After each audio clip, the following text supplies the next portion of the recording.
Right, boys. And we'll sit down to go.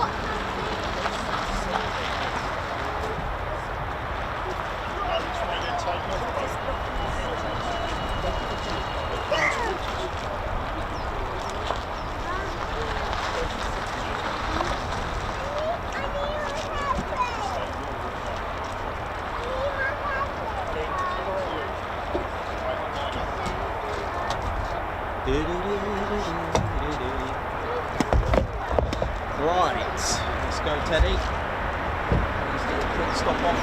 Here we go.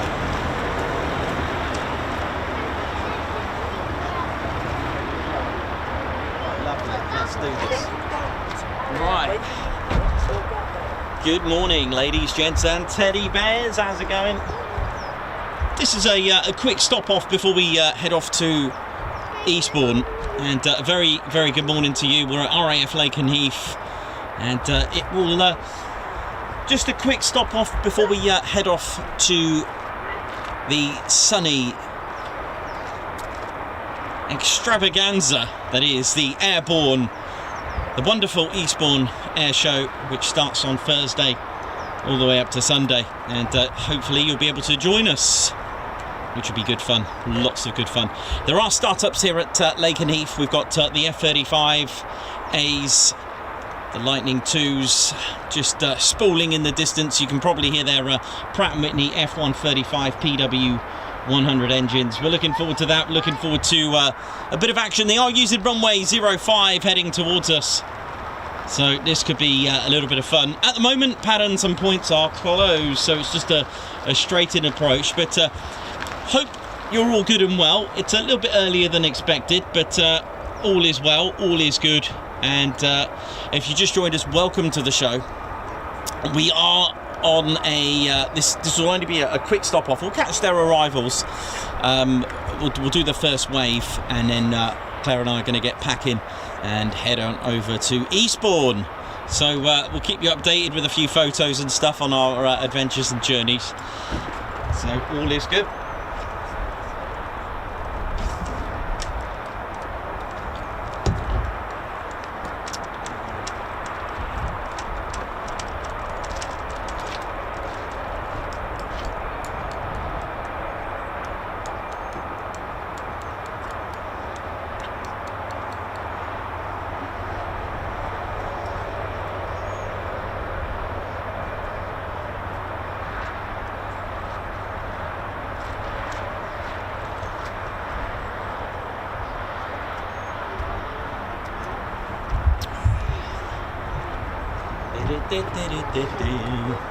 So I hope you're all buzzing and hope you're all well. Hope you've all had a good weekend. I keep thinking it's Monday, although unfortunately I had to have one of my therapy sessions on my wrist. Unfortunately, that's still ongoing. Unfortunately, I'm still battling through it, but I'll get there. I'll get there. Don't worry. All good.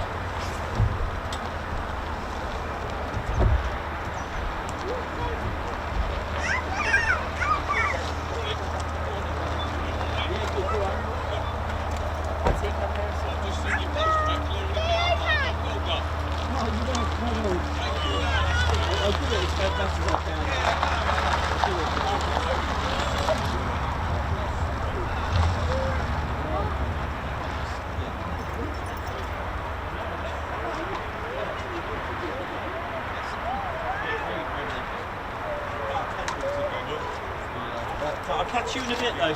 But thanks for your comments, it's very much appreciated. Thank you very much. Right.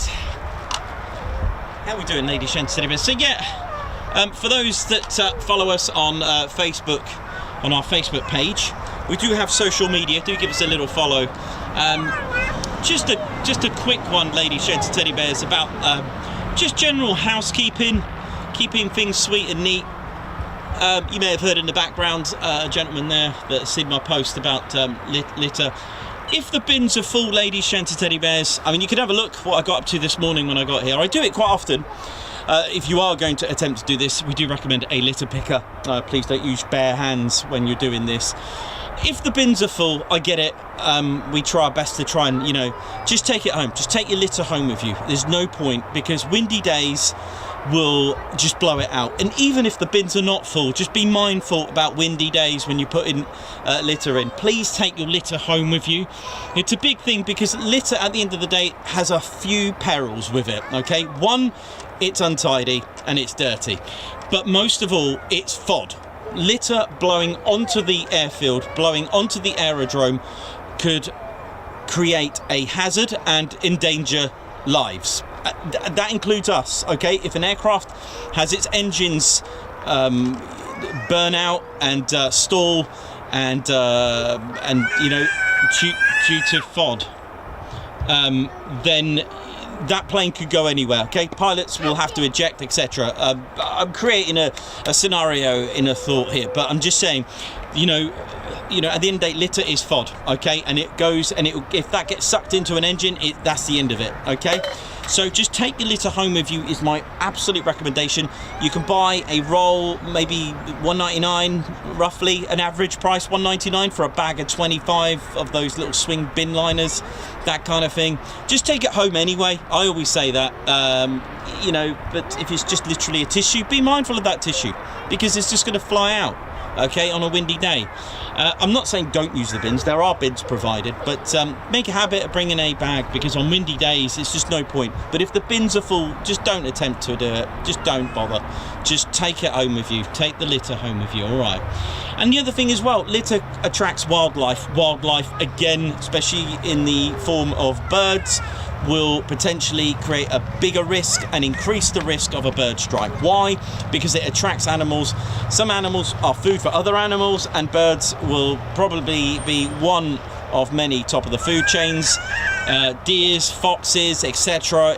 You know, if they get in, again, just, it's a big thing. It really is a big issue, because at the end of the day, this causes a hazard for our men and women here, and if that's a hazard, then you've got to be mindful of where that plane is going to go, because if they have to eject, I'll leave it at that. I'll let our imagination. Bit of a downer subject, but look, at the end of the day, the place is nice and clean and tidy. It looks nice, actually. It looks really good. So yes, and technically, actually, legally, it is an offence to litter. It really is, actually. Don't know what the fine is these days. It is an on-the-spot fine, isn't it? But anyway, I won't go into that. But how we're doing? Hope we're all good. Right, and then this is the situation at the moment. The splint is off, and I've got this type of I forgot what it's called now. Oh gosh, kinology tape. Kinology, I forgot the word. I've had to do that, so my tendons have completely gone, and I've got a lump here. Hopefully it's just fluid from the tendons that have gone. The splint's been removed now, but funny enough, I'm expecting a call from a muscular what's the word I'm looking for, a specialist, to arrange a scan as well, just to be safe that it isn't anything hidden down there for worse situations. It is I am in agony quite a lot, but that's life. I will just battle through. That's the way it is. So yeah, I may have to just take a call, and I'll do a TED cam style. So it's probably just as well they're using runway 5, because I can probably just leave it.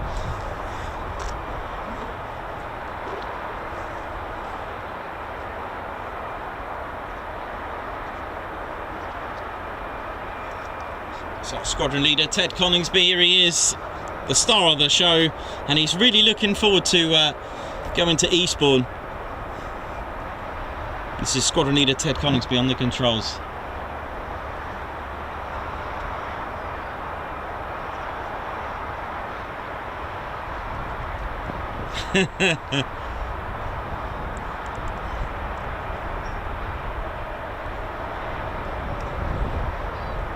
Oh, thanks a lot, Perry. K-tape. Is that what? Yeah, that's. Yep. K-tape. That sounds good. Yeah, that sounds easier. Yeah, that sounds good.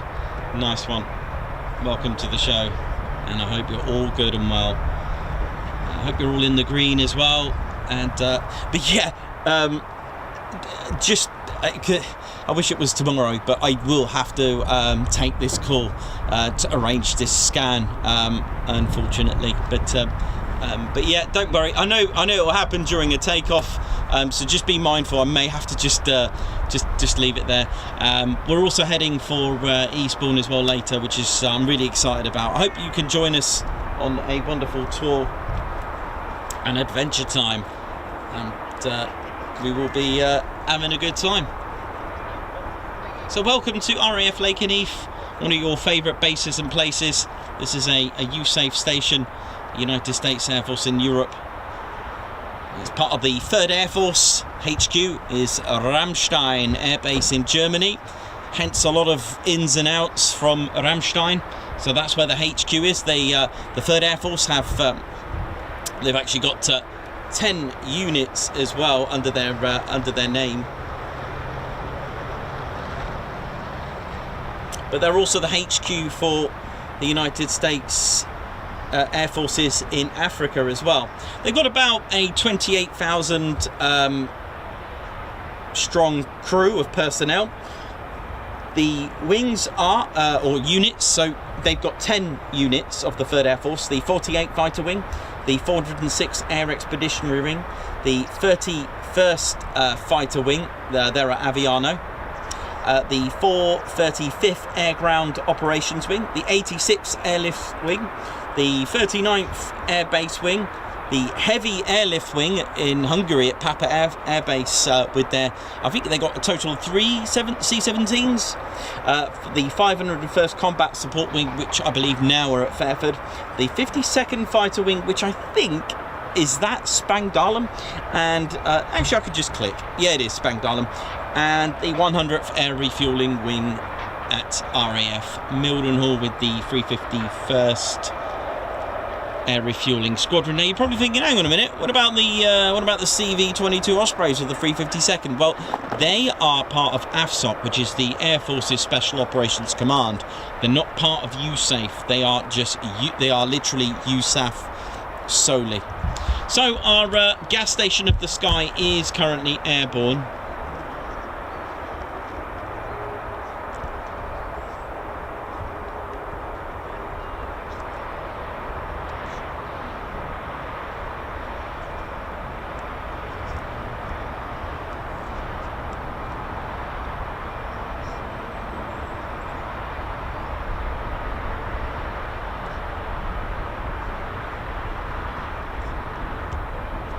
So that's RAF Mildenhall, which is obviously not far.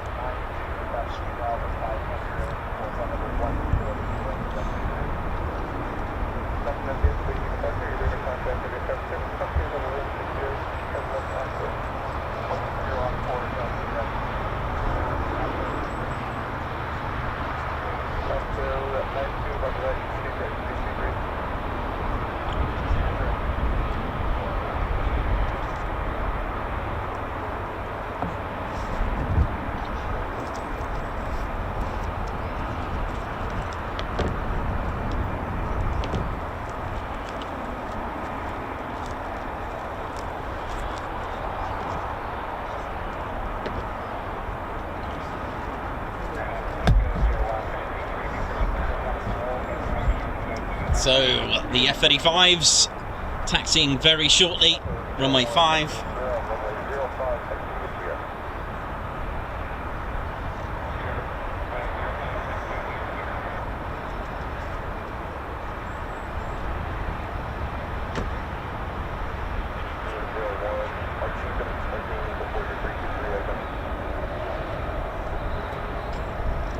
Just heard more startups as well.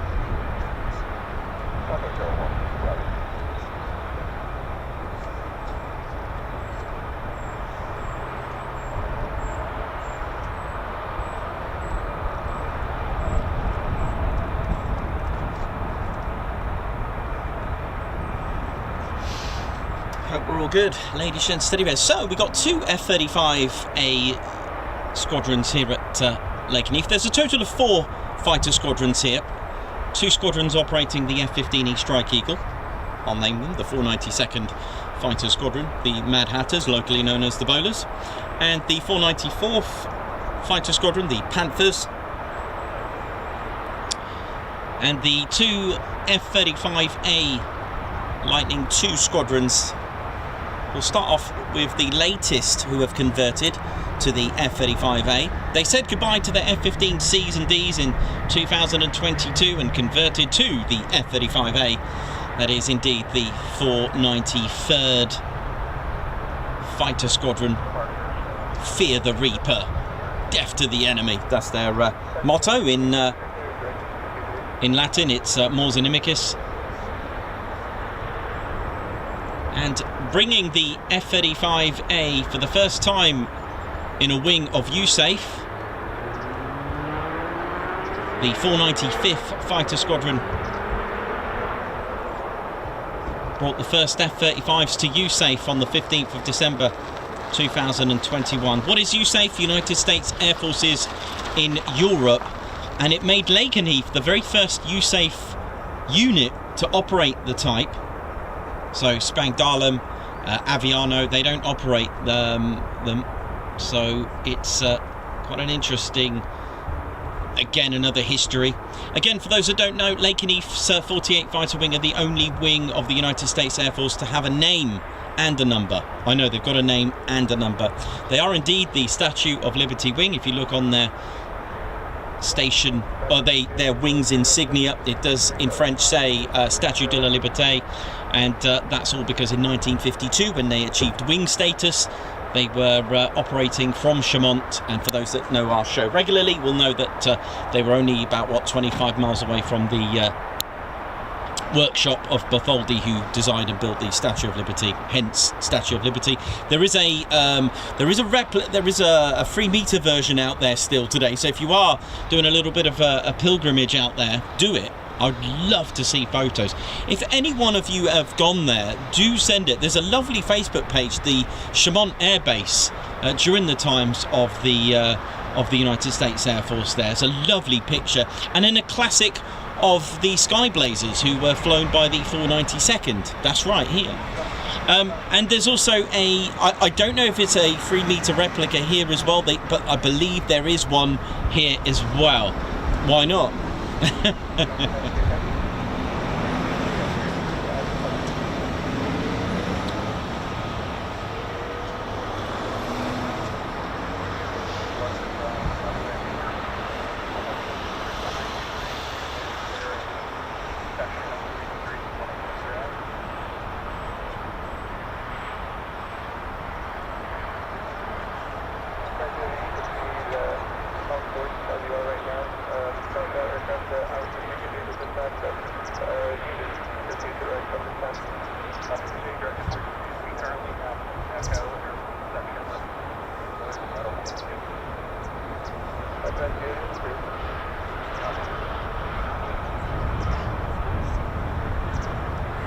Welcome to the Ted Coningsby channel, ladies and teddy bears, and don't forget to do support the channel.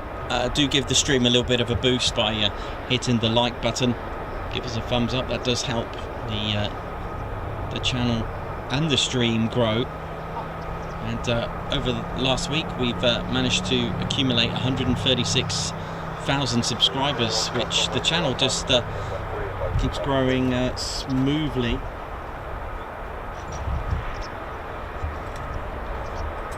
Oh, Davey. Oh, wow, man. Thanks, Davey.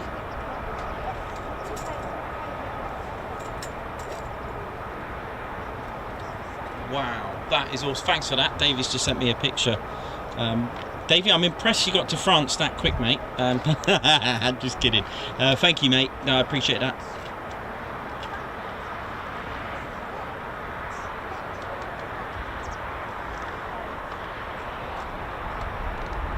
So I hope we're all good and well. And oh, there's trouble. Here we go. Our first bit of trouble here. Look, There's Trouble, our nickname for the F-35. I have no idea why. It's just the way they just look mean, don't they? They just look so good. They're agile. They fly well. They're 9G pulling, stealth ram covered, multi-role 5th gen fighter. It really is. It can play at the CAS, the close air support role as well, a role that the 48th were very much the thing in the Second World War. That was their thing with the P-47 Thunderbolts, their close air support, supporting the army and the troops on the ground. They were part of the 9th Air Force, not the 8th.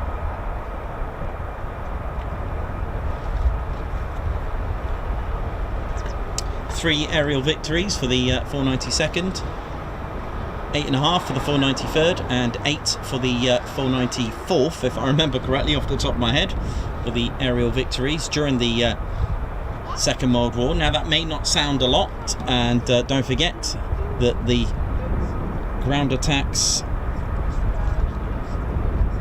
was their thing. They were a GR. They weren't involved. In fact, of the 65 or so sorties, for example, the legend that was, bless him, the late Ed Cottrell, who was part of the 493rd, only one escort mission from the 65 or 67 or so that he did.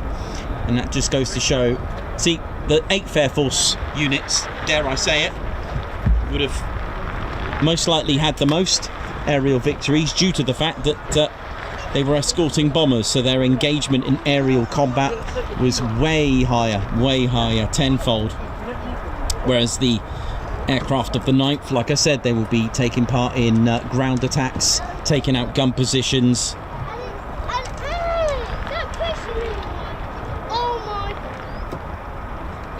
Bridges,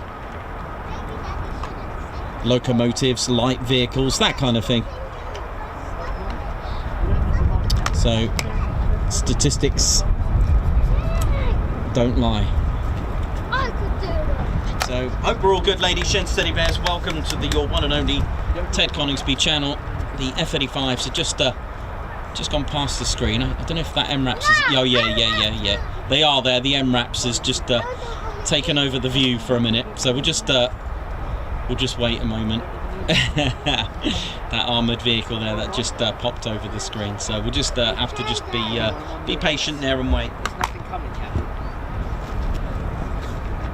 The F-35A is powered by the world's most powerful engine for a fighter jet, the Pratt & Whitney F-135 PW100, which is rated at 43,000 pounds of thrust with afterburner, making it the most powerful engine in a fighter jet. Got a max speed of Mach 1.6. It can pull 9G, 18,000 pound of payload, similar amount of fuel as well, about 19,000 pound of fuel thereabouts. Internal weapons bay to hide the goodies, 4 internal hard points, but as I mentioned, it can also play defense. It is a close air support. It's a multi-role, which means that it can also have goodies on the outside. 6 external hard points, including missile railings.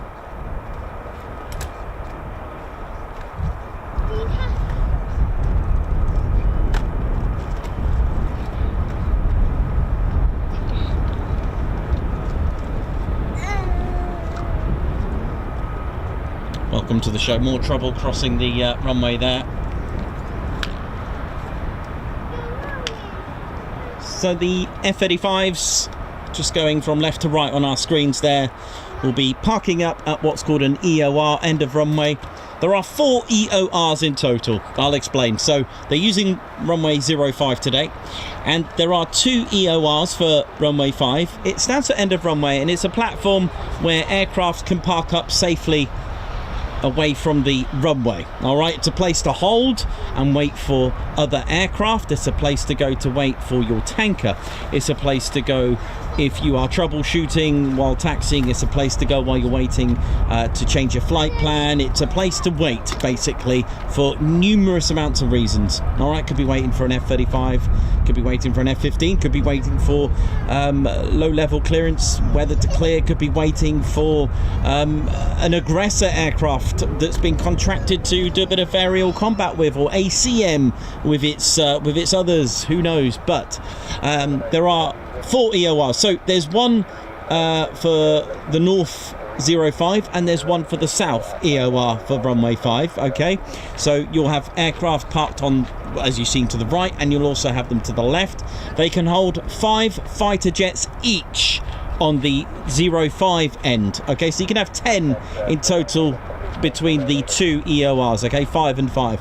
But here on the runway 23 EOR, so we've actually got the EOR here, there's this here, and of course the classic where the F-15s are usually having their post-taxi checks. They can actually hold 6 fighter jet sized aircraft on each, so you can have 12 for 23 and 10 for 05 for waiting and whatever reasons that they need to do that for.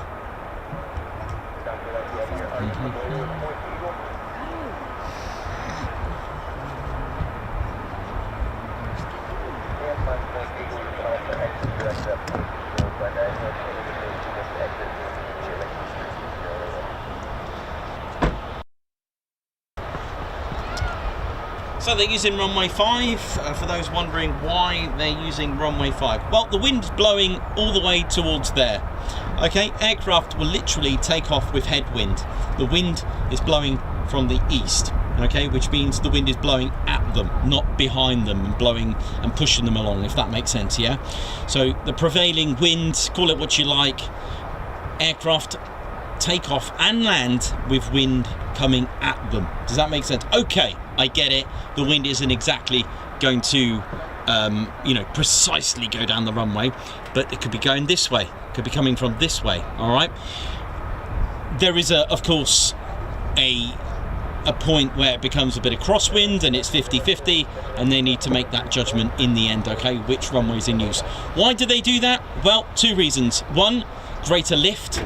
With wind blowing towards them, the lift is greater, okay, which means, well, it's more economical. Don't need as much fuel to get off the ground, okay?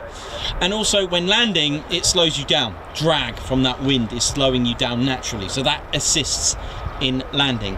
Same sensation, moving car. I've said this before, you stick your hand out. All right, obviously the wind is kind of going towards your hand because the vehicle is moving. All right, so you can feel the drag, but if you so as the vehicle, you can actually feel the lift. Okay, so as an experiment, okay, so if you tilt your hand like this, your hand gets pushed up, right? So that's like the flaps, right? It gets pushed up, that's the lift. If you move your hand like that, the force is pushing you down. All right, so that helps as well. I think this one's Quid call sign, I think. Oh, there's another gas station.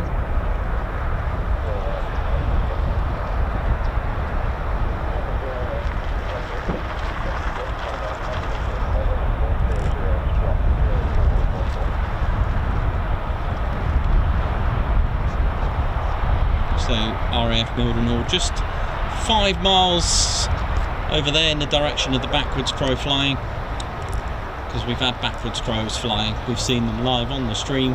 I think it was at Coningsby where they were flying backwards. So why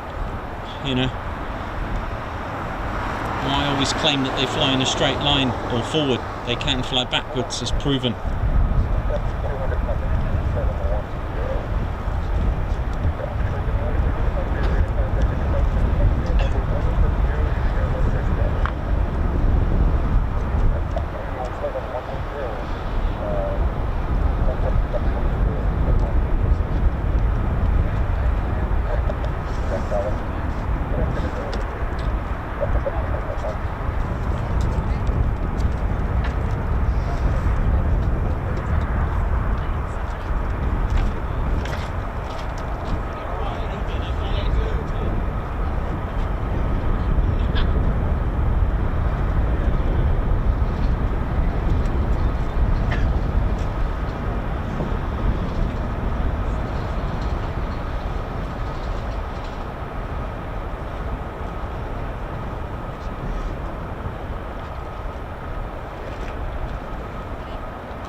So a couple of KC-135s have departed already from Mildenhall. We've had a number of F-35s taxiing to the EOR. We're just awaiting their departure clearance and their takeoff clearance.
Chance to catch up with all of you over the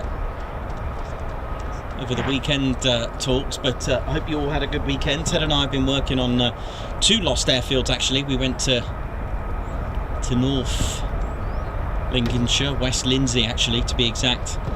We did 2 lots of lost airfield footage collating and getting the footage for future episodes. Some amazing history on both. One which was recommended to us as well, so we've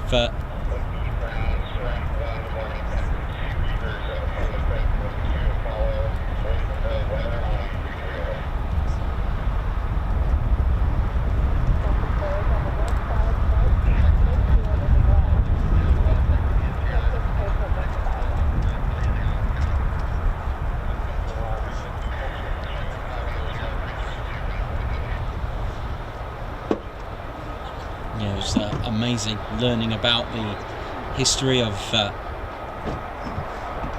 these 2 stations. They were quite close to each other, so members got a little sneak preview trailer. You'll know where I went to. Looking forward to putting them together. It does take a bit of time. There was some conflicting dates on between internet and books. Not saying one was better than the other, but it makes it a lot harder. There was a couple of spelling mistakes between the names.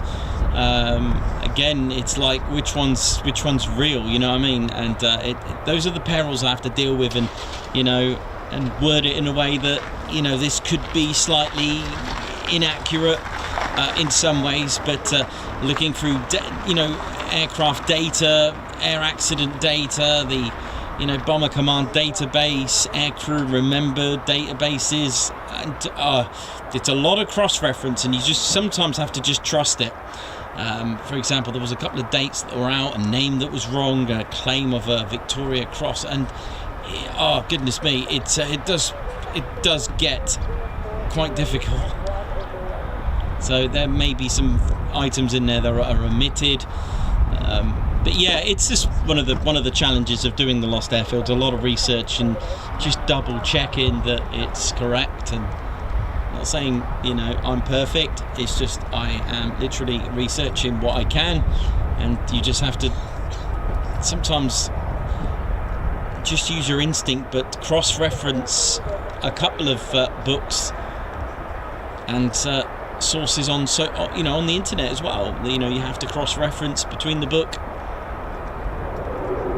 Here we go, our first departure coming up. Didn't even know that was ready.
day. There are more.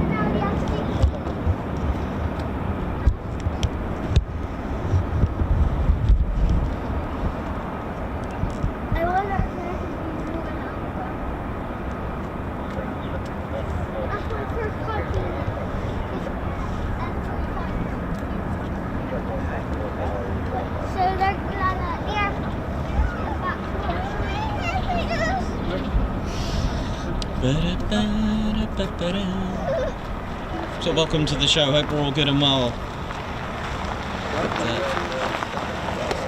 More.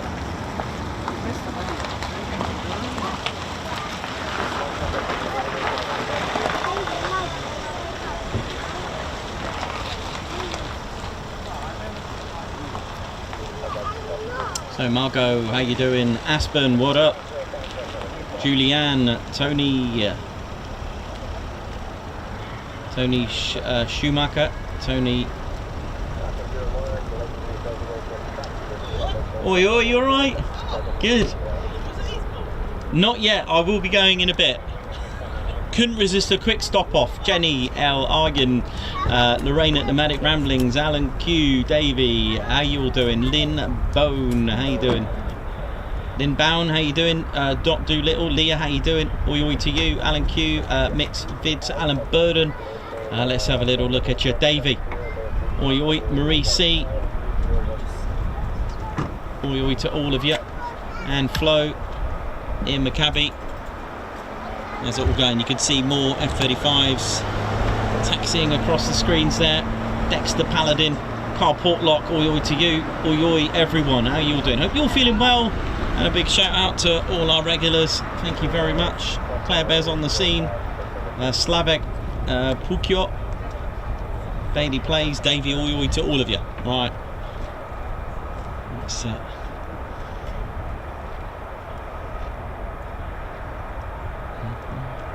now, currently the patterns and points are closed. It's straight in only. So, unfortunately, we won't be getting any low approaches just yet unless things change.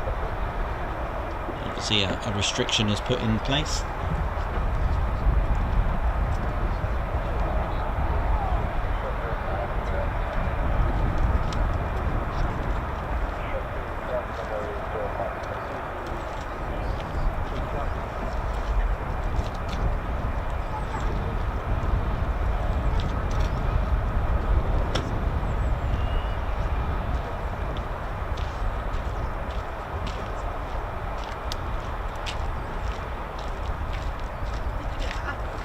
Yeah, thank you for that. That's awesome. Yeah, it's perfect. Thank you for that. Sit and play with that prizes. Yeah, it's good fun, isn't it? Yeah, it is, yeah. Yeah, it's really good. And if you pay for it, you'll get a lot more features on it. I don't pay for it, but okay. That's a free. Well, that's fine. If that was free, that's really good. It's a free one. Nice.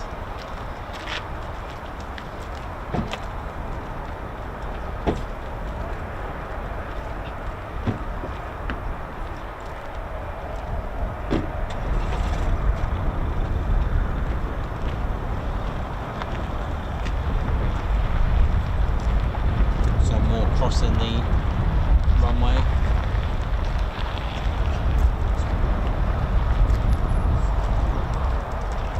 Okay.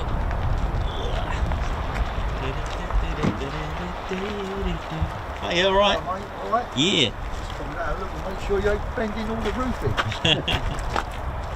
Oh, Nick, do you mind if I take a picture? No, at all, you go for it. Yeah, it's fine. I've done it.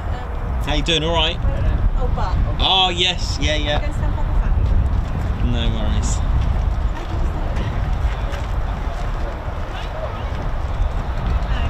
Alright, enjoy the day. No problem. So we've got more F-35s on the EOR. Can't see how many at the moment. There's at least 2 there, 3 there, probably 4. As I can see the back end of one, unless it's a stretched F-35. The F-35S, the stretched limo version.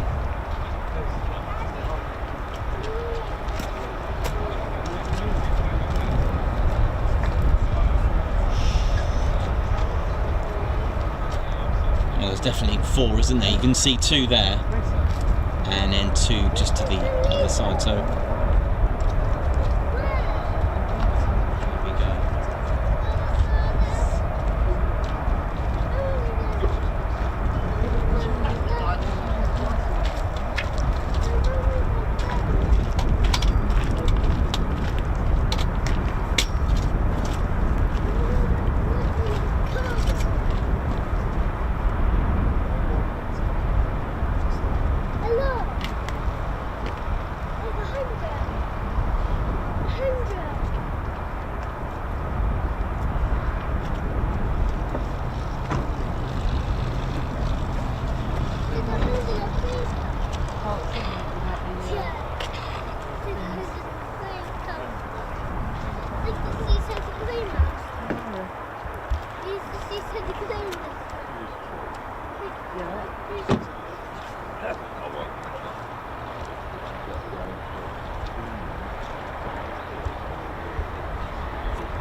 So there's more taxiing out.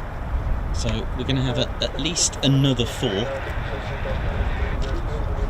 I'll correct that.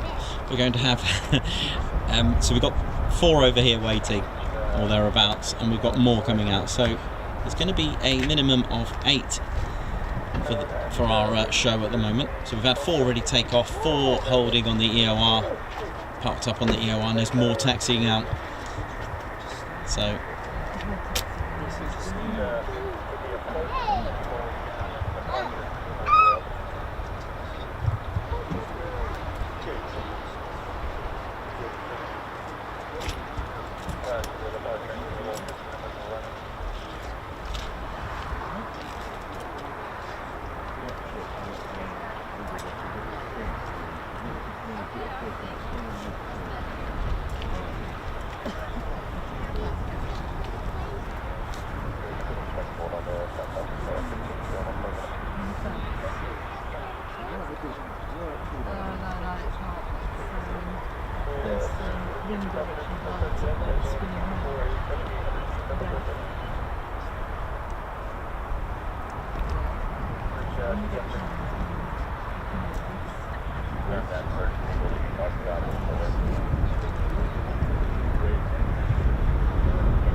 sounds like an F-15 starting up as well.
No, not at all. It's fine. Don't want to be in shock. No, you're good. You're good.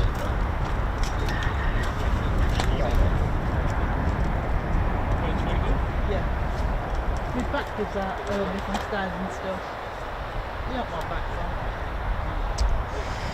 Well, I did hear an F-15, well, just a single tone start up, but of course we need more than just the one, as it's a twin engine. That little howl that you may have heard, do need to hear 2 to have a complete one, and then after that you need to hope for some pilot chit chat to go with that if you've got a radio, and hopefully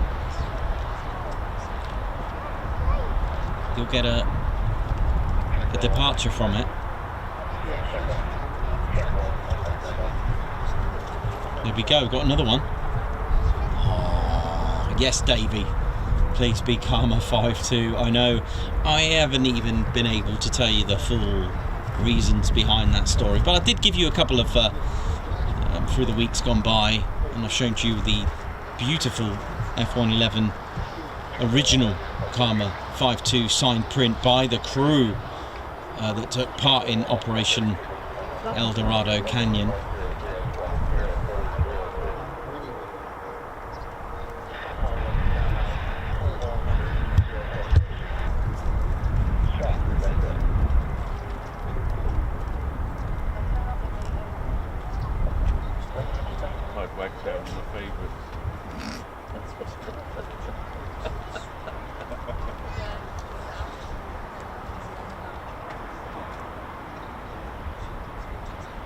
Good, sorry.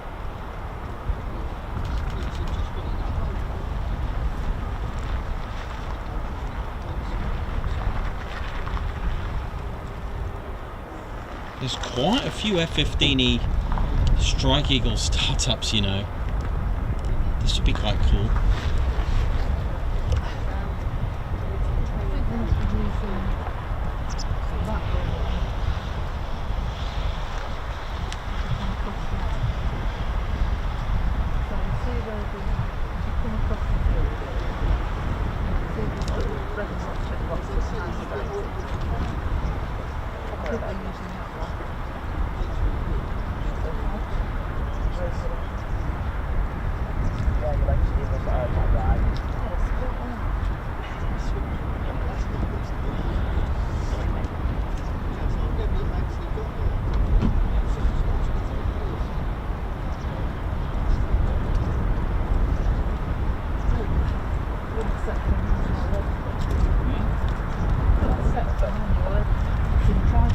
So I've got two F-35s on the south EOR and, well, at least 4 on the north EOR.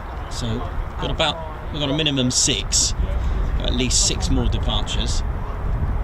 And as I said, there's quite a lot for just ground runs, by the way. That's quite a lot of F-15 start. Well, not a lot, but it's more than 2, right?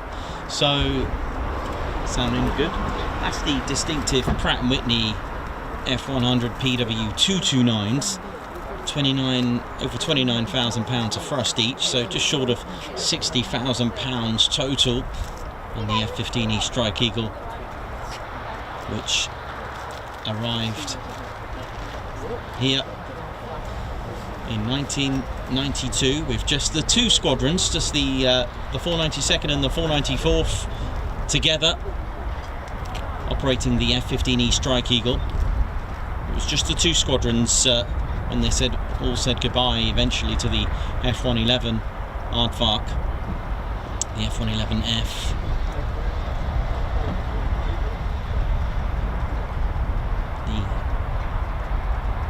There is a flagship F-15E, and I can't remember if it's on the inner inside of the stabilizers. You'll notice it's just got red and blue tail flash together, so half and half, and that was all down to the fact that it was the F-15E Strike Eagle was just flown. In fact, when it first arrived here, when they first arrived here, their flagship just had the 2 colours for the first couple of years, and then of course the F-15C arrived for the 493rd, so they went back up to 3 squadrons in 1994. The 493rd were operating the F-15C model. Eventually, later on, they did operate the family version F-15D, the 493rd.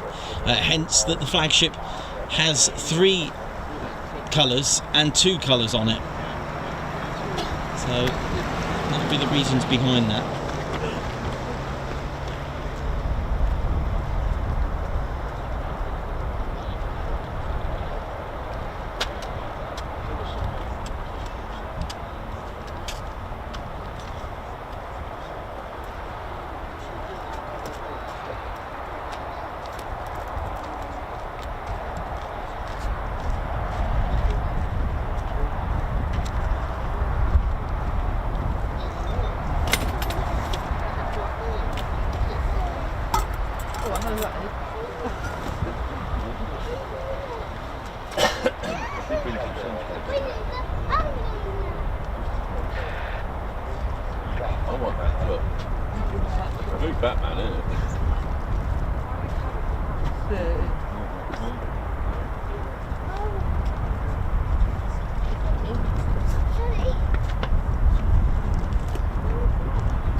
So the C-17 is eventually arriving here. They're just going to reconfigure the cables.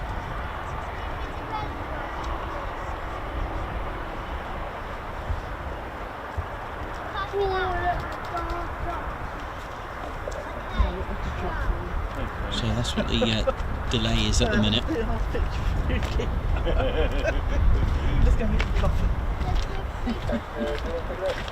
Unless they're going to allow the F-35s to go first. Yeah, they are. They're going to... Yeah, okay, that makes sense. They're going to get the F-35s airborne, knowing that the ops will be suspended on the runway while they reconfigure. So that's fine. That works out well. Here we go.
So we've got two more.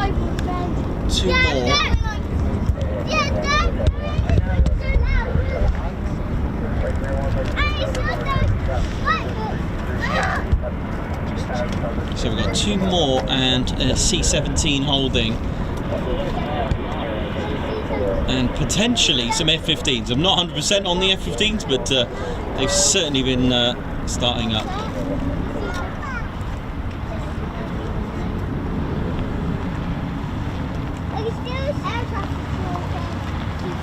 Oh look, so there's two F-35s and this one that we can see. So that's pretty good. So that's 8, 9, 10, 11, so possibly 12. You never know. I can't see because the MRAPs is just in the in our shot there, so I can't verify that. But 8, it's all good. So we've still got a minimum 3 more departures on this first wave.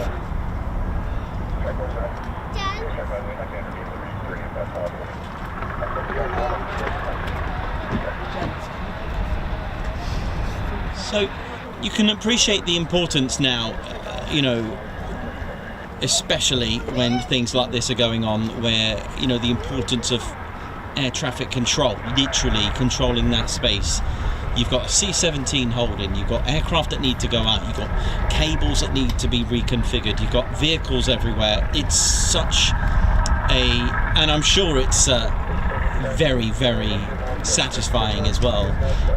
But I call them the conductors of the airspace. I hope they don't find that. I hope they find that comment okay, because it is like literally a concerto of wonderful movement and noise out there, and sounds. It ain't noise, it's sounds. Bring the sounds. I think because noise usually has a bit of a negative tone to it, doesn't it? Oh, it's making noise, but making sound. That's for me that has a bit more of a positive note to that. But anyway, here we go. So it looks like a singleton at this stage.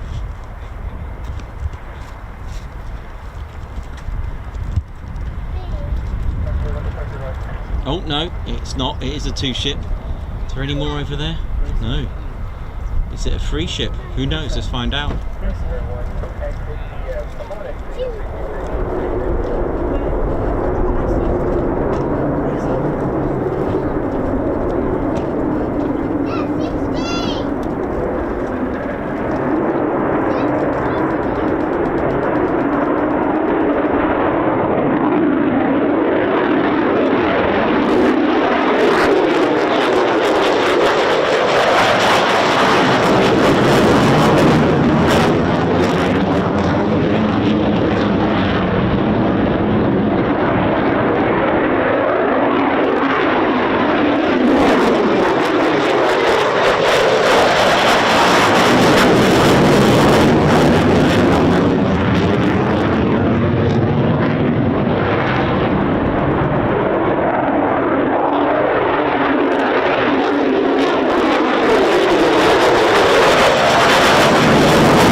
Plane spotter mathematics. We're not that great at counting planes, but anyway, let's see what we're going to get now. So I'm wondering if they're going to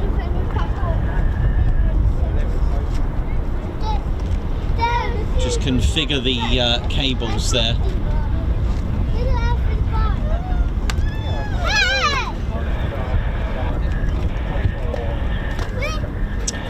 So ops will be suspended for just a little while they reconfigure the cable, the back system, the barrier arrestor kit. They have what's called a back 12. There are 4 cables. These are the arrestor cables, so used in an emergency. But of course, there are some aircraft that don't really like to go over them. I mean, you got to remember, you got some expensive coffee there that they're drinking. You don't want to bump over that. Bumpy ride for the customers there. But no, on all seriousness, it can be it's a bit like going really fast over a speed bump. So it's not very good for the gear. So what they'll need to do is to lower the cables and reconfigure them. You can see the cable there, look, it's just driven over it. Those are the little dumbbells or grommets, whatever you want to call them. I can't remember the actual official name, but they're weights that get spread out to keep it a little bit taut, stop the cable from swaying around. They have 4 in total, so 2 cables for runway 23 and 2 for 05. It does sound like good news on the F-15s at the moment.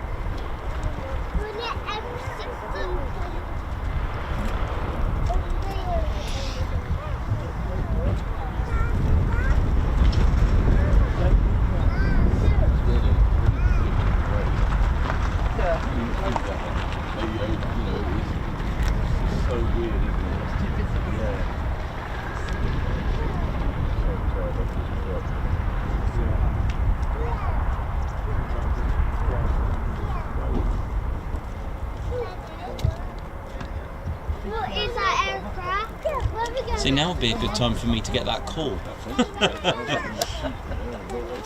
Will they phone in here? I bet you it'd be when a takeoff is or something.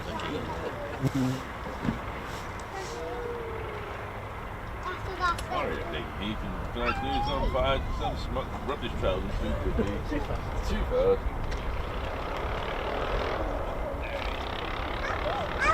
Lakenheath spokesman said, "God damn! Inbound route sounds too much."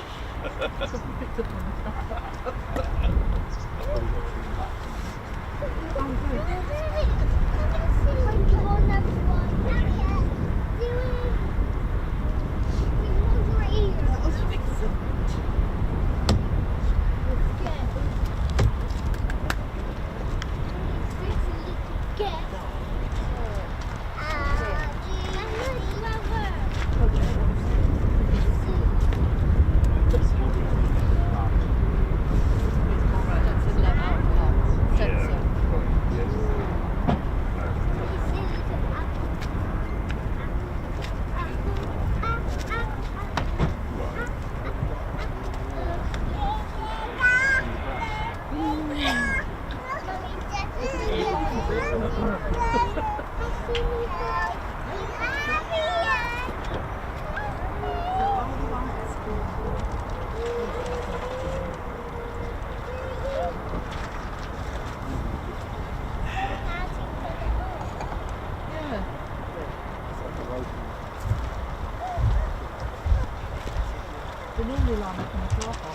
if you just joined us, welcome to the show. There will be a C-17 arriving very shortly. They're just reconfiguring the barrier arrestor kit, the cable, to make it a safer and less bumpier ride as it comes into land. So it means the ops are suspended. When it lands, they'll need to reconfigure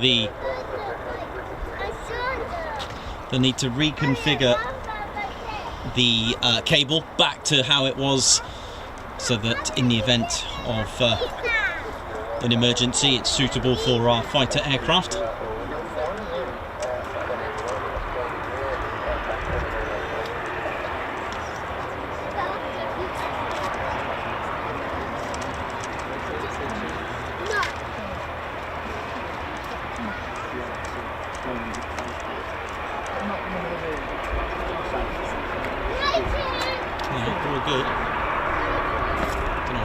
Noises coming from over there, but it's so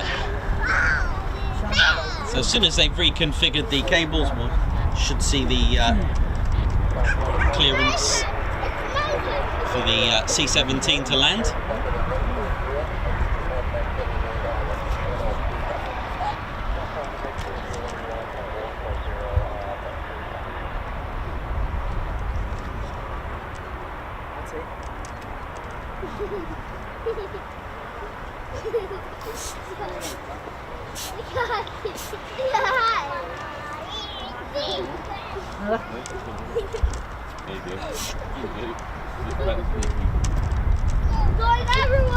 So just awaiting to see F-15s. We are hoping to see them. They are spooling in the distance.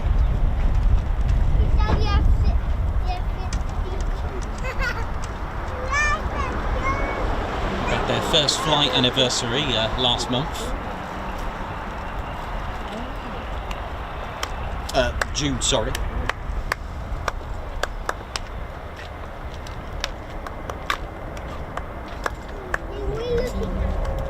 No, well, it was July. What about, oh, I know.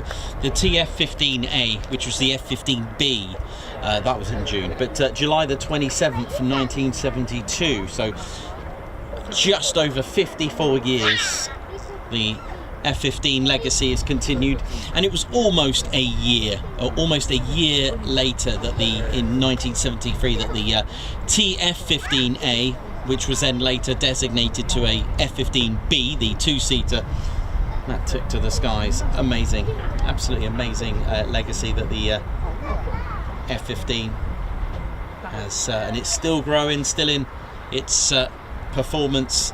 It is all metal, a 45-degree angled crop delta wing in some ways. Don't want to offend the non-fans of delta wings, but it's kind of like a delta wing but cropped.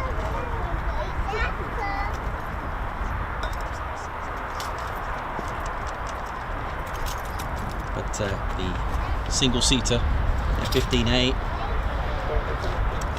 and the first Eagle F-15B delivered in November 1974 and went into combat operations, or shall we say went into its operational role in January 1976. The first ever F-15 Eagle destined for a combat squadron delivered in 76.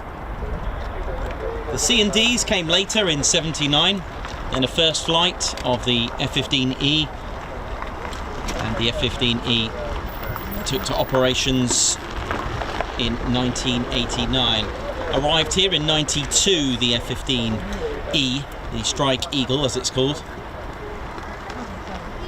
I mean, as we've mentioned before, it's able to land on one wing. It's the only platform to have a air-to-space kill, and it's also had an extraordinary air-to-air victory using a guided bomb to take out a MI Hind helicopter, the one that looks like if Ed 209 and Optimus Prime went out on a night out and got together next day. Yeah, that one. Yeah. Yep. But yeah, the Mi-24, it's got a spectacular story. It was a... It had to be on Valentine's Day as well, right? That story. And that was during the Gulf War in '91, Valentine's Day. And it just so happened they were doing CAP. They were doing air patrolling, the Scud patrolling during the night, and they were using the lantern system to navigate.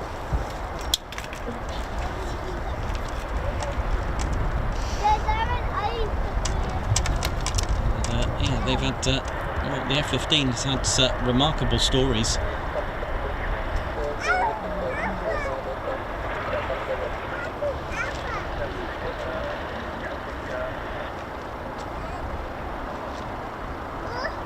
So once the cables are configured to the liking of the C-17, we should see that pop in or swing by.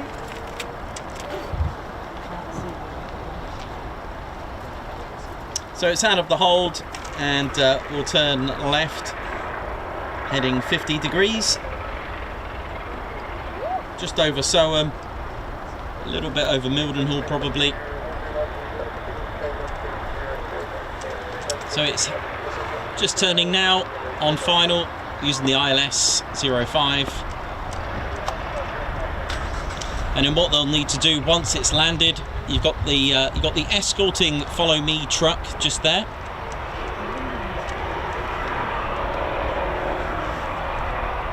And then once that's landed and safely taxied out the way, the engineering teams will be out there, engineering team, sorry. Actually, is it the 48th Civil Engineer Squadrons that do the cables? Something to think about. But they'll be reconfiguring the...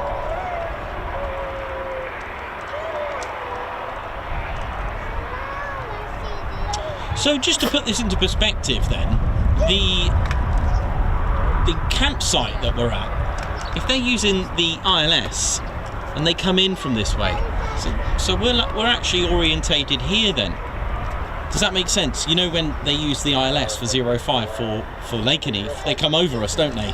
Literally. So John's Field is just over there then. Well, not as easy as that, but you know what I mean.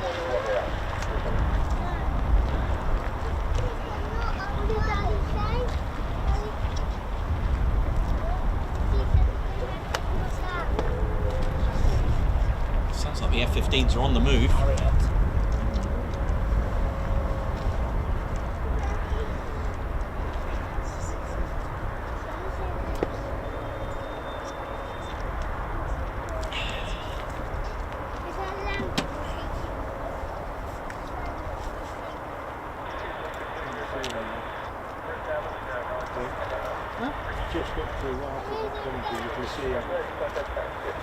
That's where we looked at earlier, yeah. There he comes. So here we go, the C-17 is in view.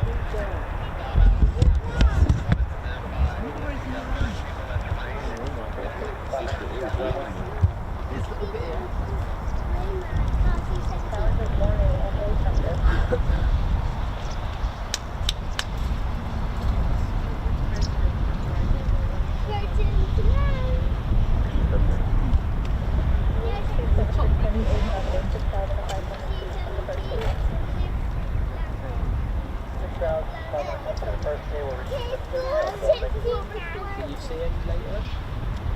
See it, yeah?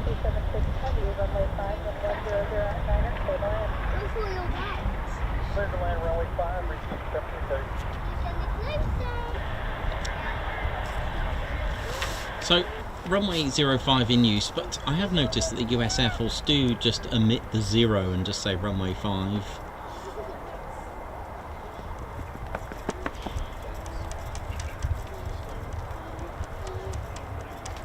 Runway numbers are pronounced. with each number individually pronounced. So runway 23 as opposed to 23, runway 25 as opposed to 25, runway 10 as opposed to runway 10, runway 28 as opposed to 28. So just to give you an idea, and all the zeros, 01, 02, 03 up to 09. But what I found that they do even just omit the 0, although painted on the runways are both digits, so 05 is painted. The number used to be 24, remember that? Runway 24.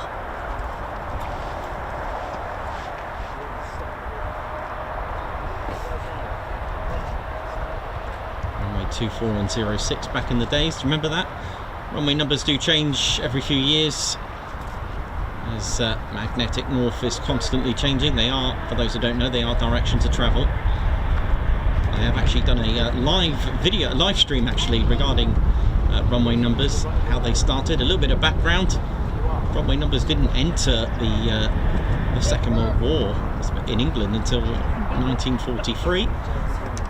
They used to have the T-bar, the T-square, that used to just position itself to, well, with grass runways you can land anywhere you want, innit?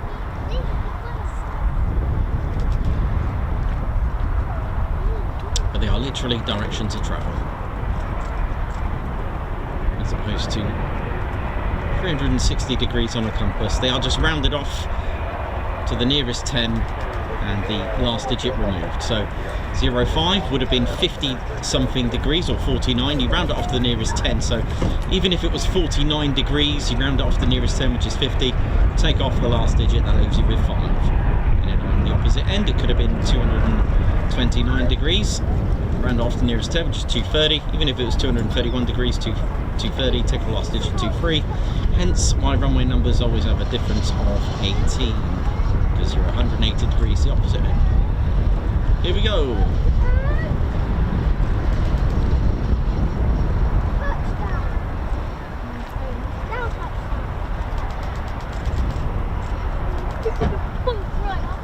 God, that T-tail just wobbling there, amazing, isn't it?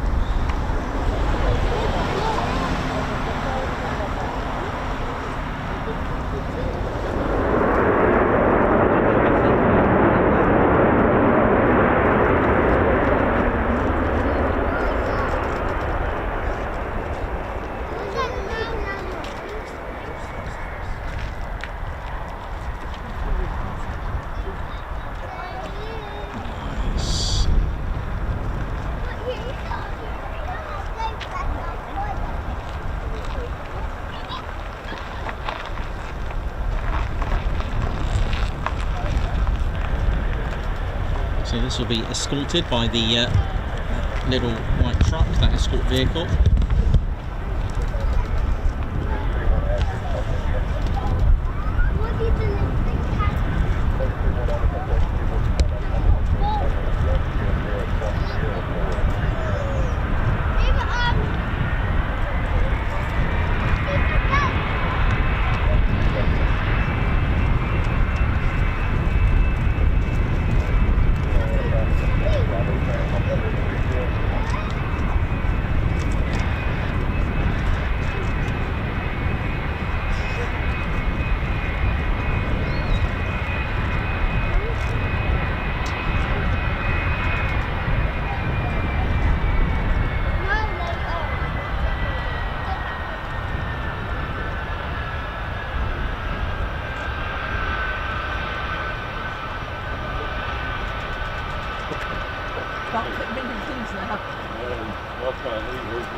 Beautiful Pratt & Whitney engines, PW2000s,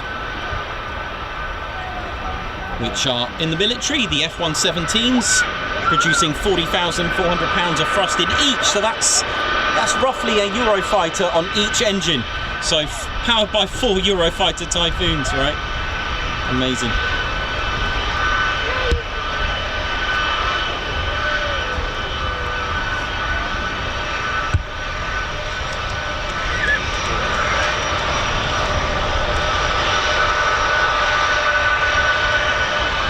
Seen that one before, Martinsburg.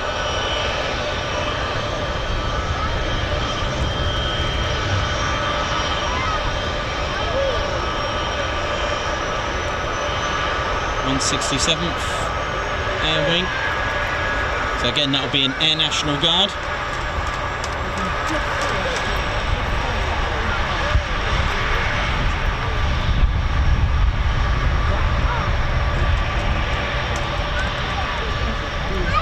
Beautiful.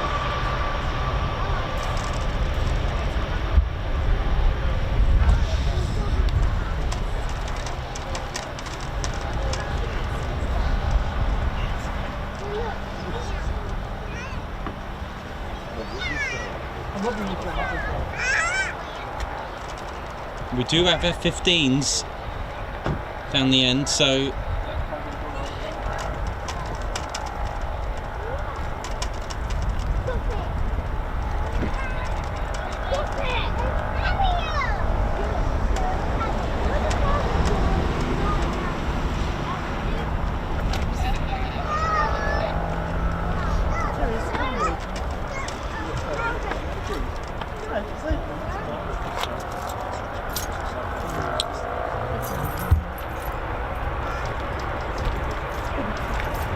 we've got two F-15s.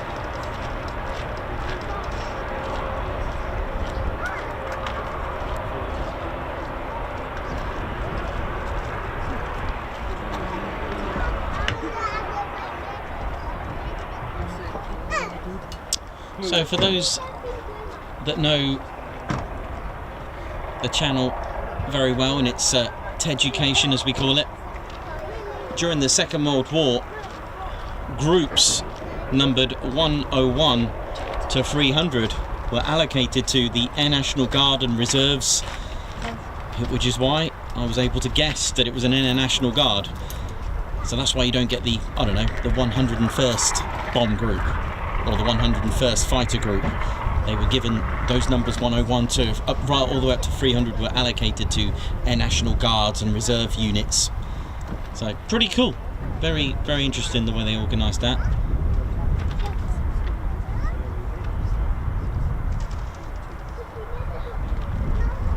There's a lot of heat haze there. But they do look like two F-15s over there.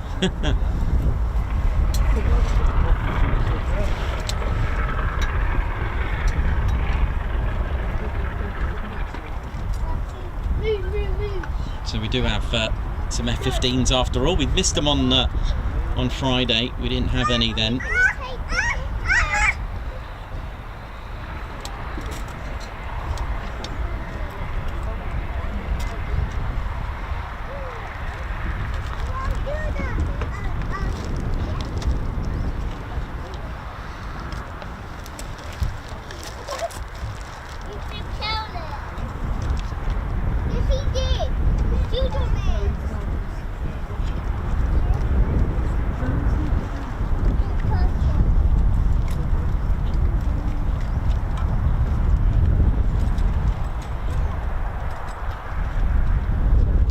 The F-15E during its service with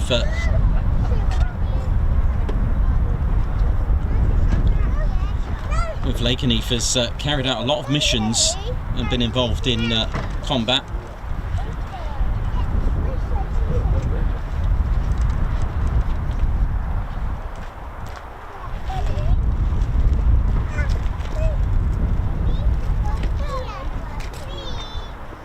They're on the move.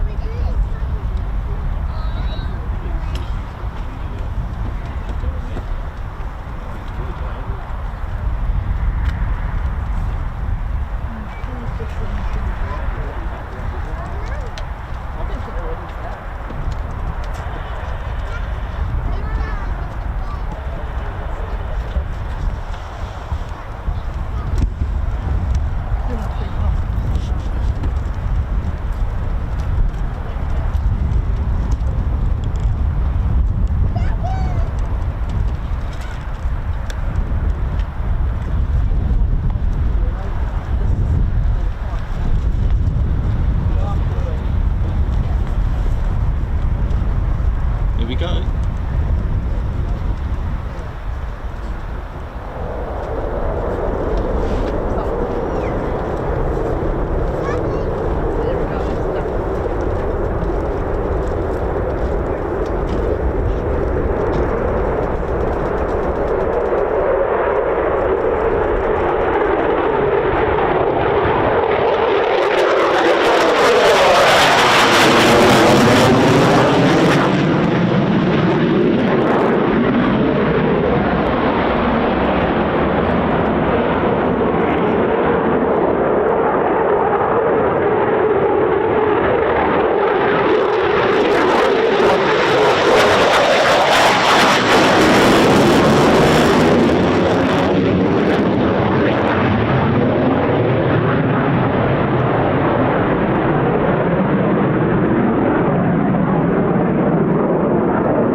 Make that sky look a little bit better, don't they?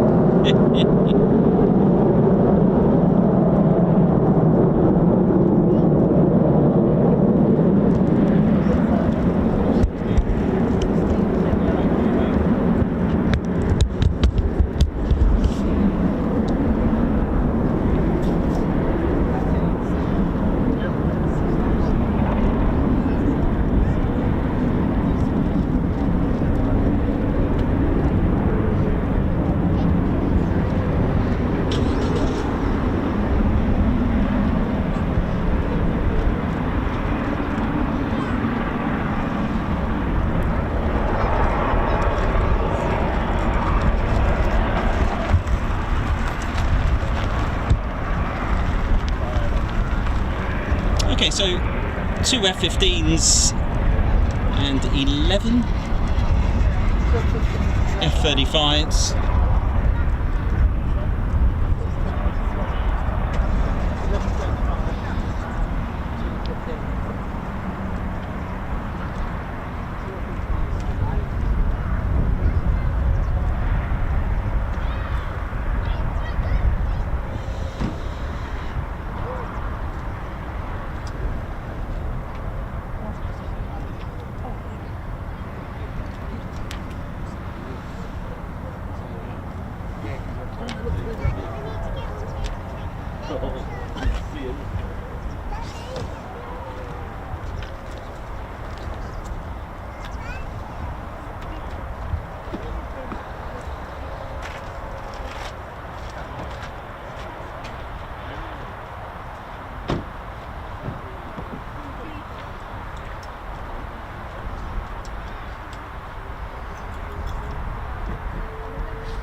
that an Embraer green over there? That white one?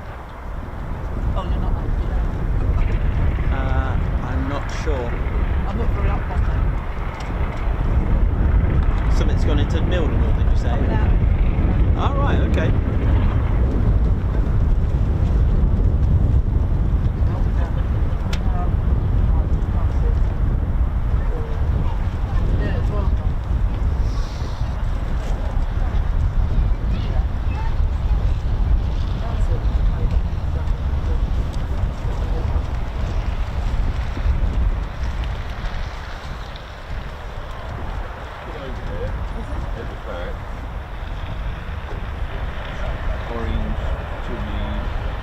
Yeah, it's got Oi, oi, you alright? Oh, it's fine. It's a plane, isn't it? Yeah, it's still over there. Yeah, it's just the line in the sky. Somebody who knows him really well will know. How we doing, ladies, gents, teddy bears? Welcome to the show. So we've had a good fighter jet action fix today from our one and only 48 fighter wing.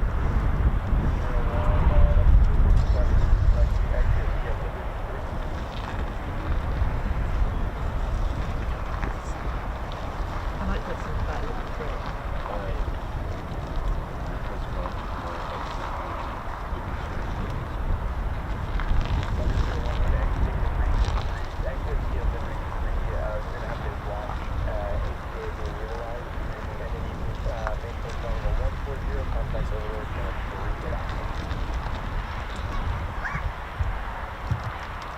I love it when you get the young lads from Mildenhall and they just relax. Not sure if I can hear an F-15 spooling.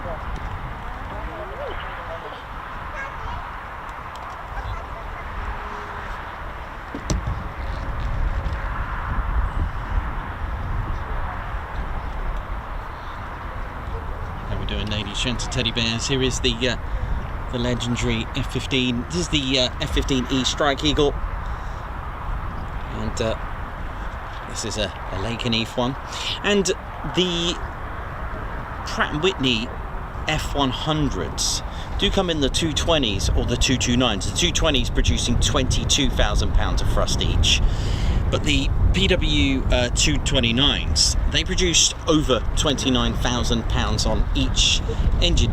Now, although you may think, well, okay, it's an internal installation, you can actually distinguish which engine the F-15 has, okay? But you'll need to be able to be fortunate enough to be here.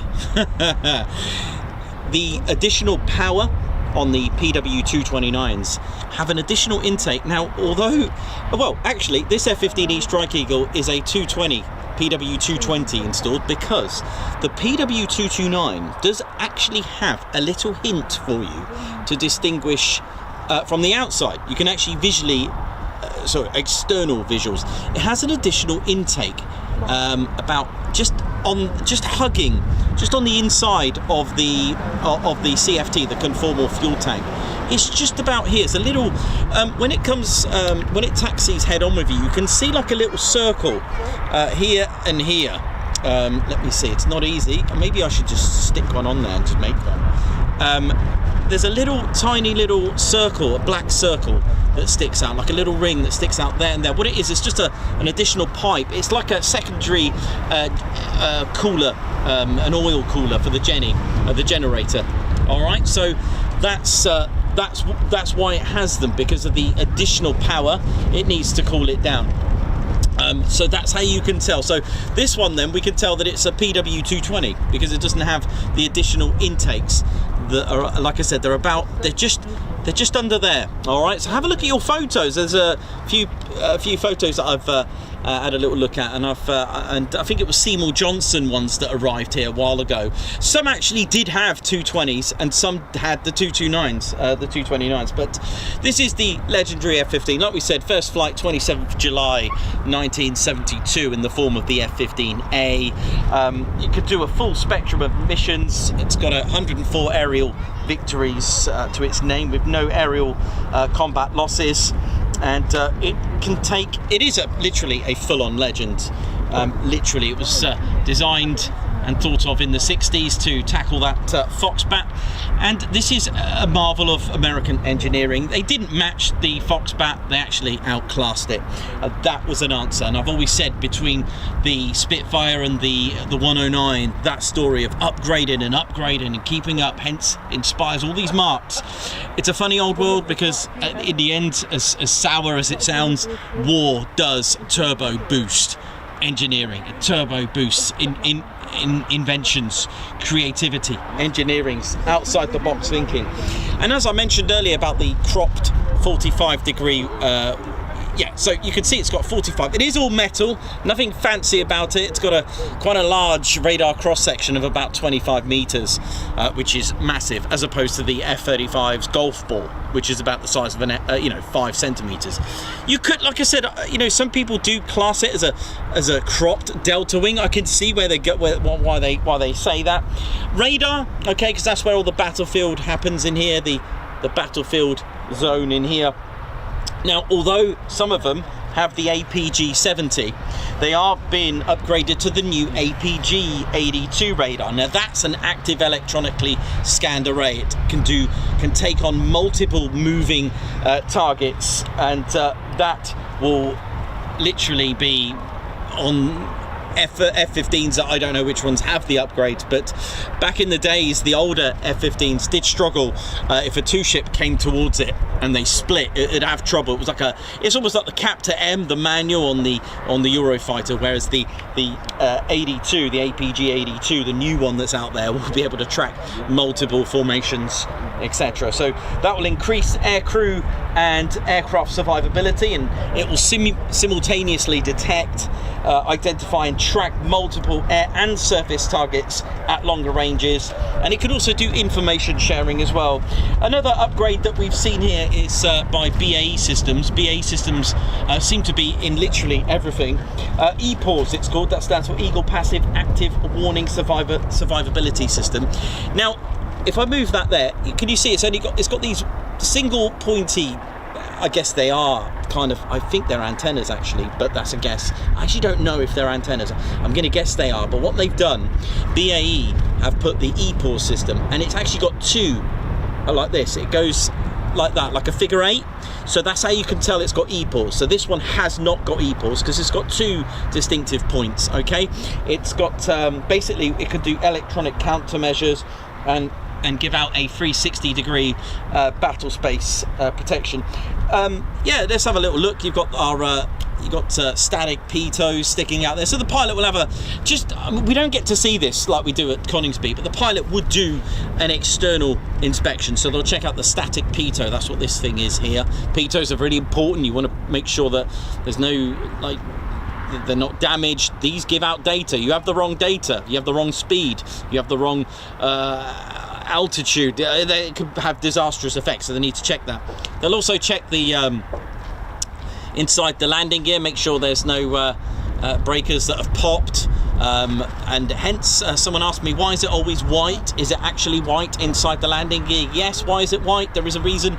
I know I've taken off the landing gear, but it's white so that it can be visually inspected and detected if there's any leaks. Okay, so if it was dark in there, it'd be harder to detect any hydraulic leaks and brake fluids, etc. Well, obviously there's no brake fluids on the nose gear, but you know what I mean. But they can also see if any of the breakers have popped as well. They'll check the ordnance, which is completely laden, this one, and I'll talk to you about that in just a moment. They'll check the elevators. They'll have a good look around. I mean, I'm worried about the rudder that's missing here, but there you go. The massive stabilizers giving you a hint that it's yeah. And I'll also be worried I'm missing my sniper pod, so my Wizzo, if I was the pilot up there, would be very happy. But there we go. So yeah, there's the intakes. They'll have a look at them. The intakes are quite cool because they do move up and down. There's a video I've seen. I think it's a Japanese F-15, and it's doing that, and the intakes are moving as well. And there's ramps inside which control the airflow, because you don't want supersonic speeds going in there. So I'll have a look in there. So yeah, it is an all metal design. You've got there's yeah. So like I said, all of the ones here have got PW229s here. You've also got, with those 229s, they can produce probably around 60 foot of afterburner, 50 foot, 60 foot of afterburner. Someone did actually ask me, how long can the afterburner go? Almost as long as the plane itself, almost. You've also got an onboard ladder as well, which is quite helpful. The onboard ladder is just about there, okay. So yeah, you've got that as well. You've got conformal fuel tanks here, but you can also add drop tanks, which I think I've dropped mine already. But these this additional sort of hugging CFTs. Now there's pros and cons on CFTs. You can't release them, but they do give you more fuel. All right, so that's what CFTs, or conformal fuel tanks, stand for. They're these hugging tanks, but can't be released. Okay, so it is going to make you a little bit heavy. All right, so it does give you extra fuel. So let's have a little look at what these pods are, but I am missing one. Oops. Okay, so this one, when I first started doing this, I thought this pod was the same as, well, my missing one, but they're not. But that's how you learn, okay? So this one is completely different. Now, it's on the right side, so the starboard side. And what that is, that's your lantern. It's a nav pod. It stands for low altitude navigation and targeting infrared for night. So the nav pod allows the crew to maintain high speed penetration attacks on targets at night, or in the adverse weather, or in the cover of darkness at low level. So it also has terrain following. So what that does, it scans the ground and feeds that back to the pilot, so they can literally fly at night with literally in the darkness, completely dark and low level, and that's what it's for. Okay, so low level, and it's got a fixed infrared sensor, and it can fly at night, low level, through it scans the contours of the terrain at high speed. So for example, it can go through the Mach loop at night, mountainous areas on the battlefield. It can go low level, below radar, and scan and sweep the contours. So this is an extremely useful, and they use this in a story that I'm going to tell you a little bit later on Valentine's Day 1991, which is quite an amazing story, that one there. The next pod here, now you'll notice the F-15 is a two-seater. All right, it is a you've got the pilot in the front, okay, and then you've got your weapons systems officer at the back. Okay, now WSO abbreviated, or WISO for short. This is a beautiful configuration because you've got a fighter pilot doing all the fighter pilot stuff, and then you've got the WISO in the back locking onto targets, selecting weapons, and getting locks on when needed. So the pilot can concentrate on the fighter pilot maneuvers. The WISO can then get the lock, select weapons, get a lock using the guided bombs, using the sniper pod, which I'm going to show you. As they say here at Lakenheath, the F-15E Strike Eagle being a two-seater, the pilot rows the boat, the WISO shoots the ducks, basically, and that's what it's all about. They're not pilots, WISOs, okay? They're not. Some people think that they can fly it unless they're qualified. They're not all qualified to fly, so they don't actually fly the F-15E Strike Eagle. For those that have wondered, okay. So the next pod here that's missing, that's our sniper pod. I need to try and make one or find one. It's called a sniper pod, and it's a targeting pod, so for GBUs, lasers, guided, and targeting. So the F-15 also has the wonderful M61 Vulcan cannon here. It's a beast. Fires at 6,000 rounds per minute, at 20 mic rounds, 6 barrel, and it can hold 500 rounds. Okay, it's got a 60,000 feet of surface ceiling.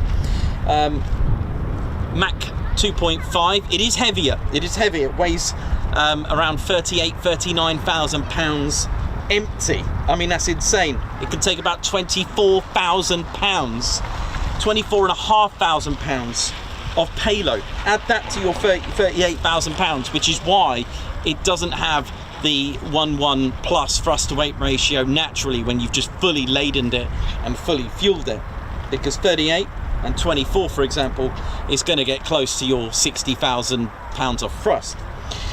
So it can carry classic standard configuration of 4 AIM 9s and the 8 AIM 120s, which well, we've completely bombed it out, haven't we? Look at the state of that. Beautiful. For me, this is like a fighter jet version of the A10 for me. Okay, and that wouldn't be unfair to say that.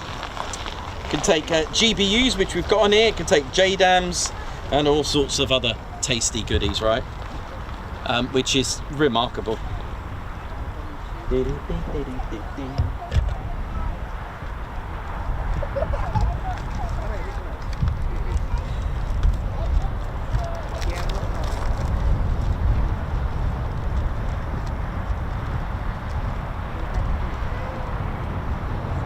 So where did it all begin? Well, my oldest. Actually, let's keep this one here. Maybe we can talk about the F-15C in a moment.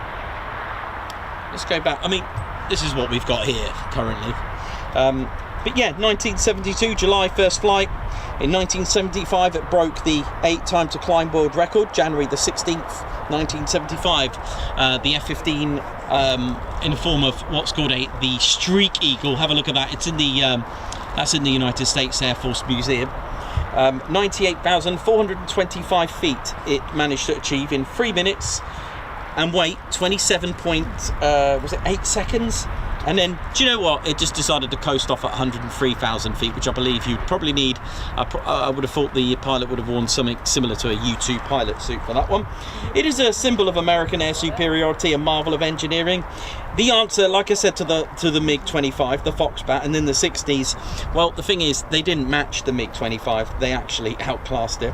Again, for those who don't know, on the 1st of May 1983, during a training sortie, an F-15 collided with an A4, I believe it was, and they collided with an A4 Skyhawk, and the crew managed to eject out of the Skyhawk, but the F-15 started going into some form of spin, and it was a type of flat spin. The Wizzo, expecting his pilot to eject, did not. What the pilot did, put the afterburners on to gain some sort of stability. Miraculously, the pilot got it under control, but then what they looked to the right, there was this massive ball of cloud, and they weren't quite sure of the substantial or the consequences of the damage. They weren't sure of what they could see, because obviously they're here, all they can see is this massive ball of vapor cloud, a ball. And the thing is, they landed at twice the speed, because obviously there was a major issue with it. They landed at twice the speed that they should have, due to the situation, which was going to become clear in just a moment.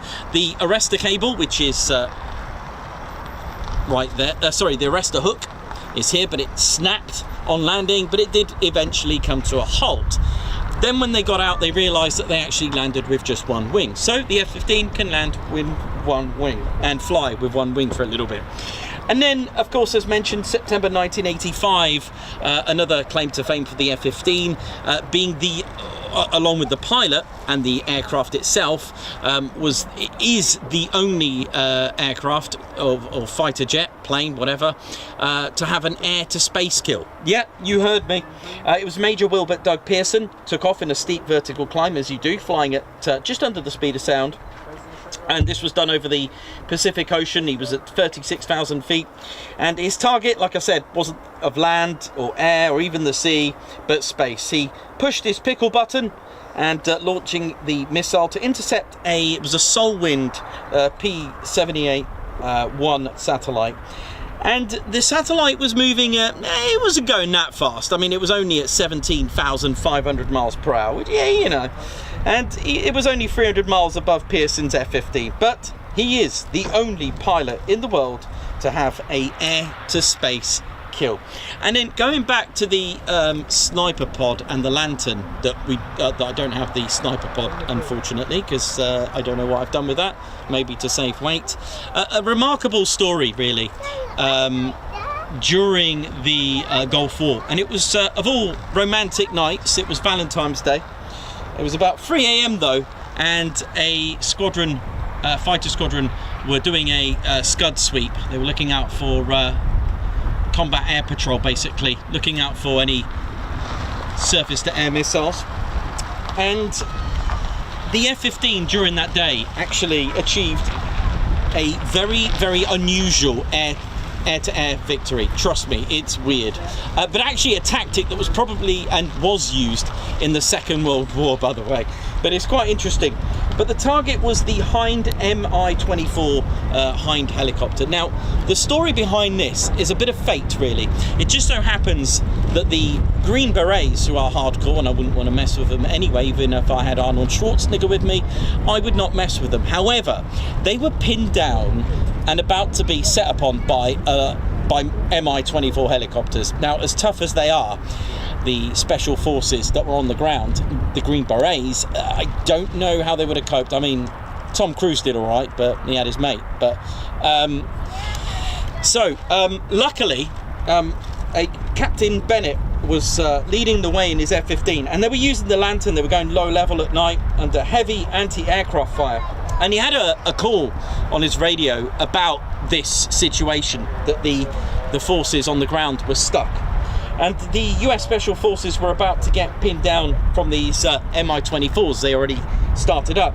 Now, it was too far to use a sidewinder, all right? The only option was to take out the Mi-24s using the guided missile, which is an air-to-ground bomb, sorry. So it was going to be a 2,000-pounder GBU-10. Now, you're probably thinking, well, okay, it's a ground attack, but hear me out. So Captain Bennett told his Wizzo to get a lock on these Mi-24 helicopters, and to their horror, obviously using night vision goggles, to the horror, one of the Mi-24s actually took off. So it was kind of too late, but the Wizzo got a lock and he pushed the button. This was 4 miles away, by the way. Can I just add, a helicopter is now airborne and it's 4 miles away. And they're obviously on their night vision screens, and then they saw this massive flash. The Mi-24 was airborne. The GBU-10 managed to obliterate it airborne, making it the most unusual F-15 kill. And it does have an Mi-24, with the green star on the port side. It's quite a remarkable story when you think about that.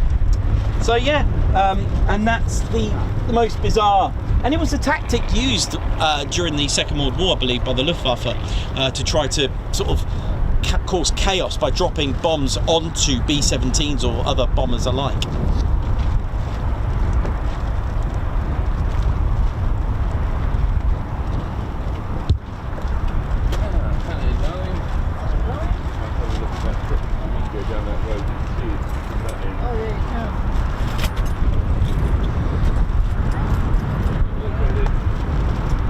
Have a look at our F-15. So this is the F-15. This is a Grim Reaper, the gold and black tail flash of the Grim Reapers. This is the F-15C, another mission using Eagles at Lakenheath in 1999. NATO undertook the Operation Allied Force against Yugoslavia, and the mission was to stop crimes against humanity. And the 48th Fighter Wing, they provided through their 493rd, the Grim Reapers Expeditionary Fighter Squadron, to conduct combat operations from Cervia Air Base, Italy, as part of the 501st Expeditionary Operations Group under the 16th Expeditionary Wing. And it was early evening, March the 26th, 1999, the third day of Allied force. It was Captain Jeffrey Claw Huang in this very aircraft, 0156. This was the same serial number. And he was the lead pilot of a F-15C formation, and the formation encountered the Serbian MiG-29 Fulcrum fighters and engaged them, downing both Lieutenant General Michael C. Short, 16th Air Force Commander, awarded Captain Huang with 2 aerial victory credits.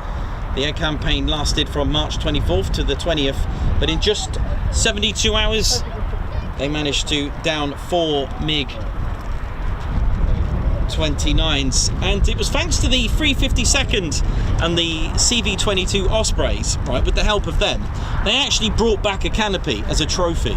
I know. I didn't know until today, as I was reading it, that it was actually the 352nd at Mildenhall that brought back a canopy as a trophy. I didn't know that, like I said, until today. It's amazing what you can find.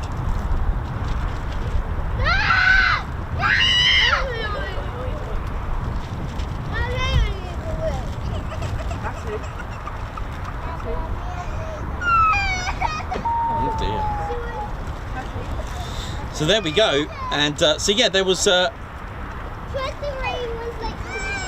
bit of history for you. So you got Lieutenant Colonel Cesar Rico Rodriguez. He scored 1 as well in the Gulf War in 1991. You got Captain, actually don't know what squadron he was, but yeah, there was 4 in total for that. That.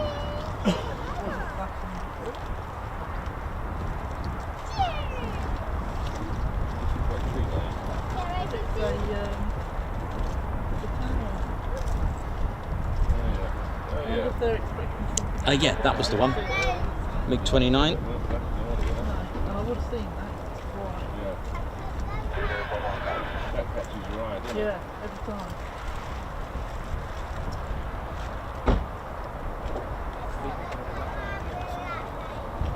I did actually have the call signs for that. It was Dirk 21. I think it was Knife. I think Knife had one as well, didn't he? Going out.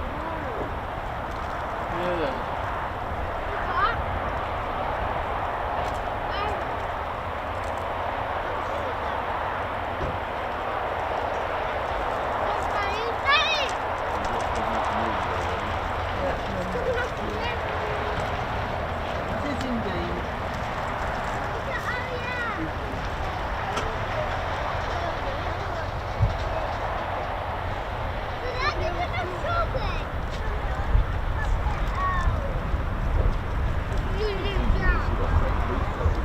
Just trying to get you the rest of the call signs actually on that.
For those that are confused about the my Streak Eagle. Oh, is there another Strike Eagle actually? Yeah, there was actually a Streak Eagle. It was a highly modified. There's actually 2 more F-15s down there, which is kind of cool. Yeah, there was an F-15A. It was nicknamed Streak Eagle, as in streak, as in S-T-R-E-A-K. Which that's the one that broke the 8 time to climb world record.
So we've got a bit of luck here. We've got 2 more F-15E Strike Eagles down there, which is, well, for me, it's been the most for a long time, actually.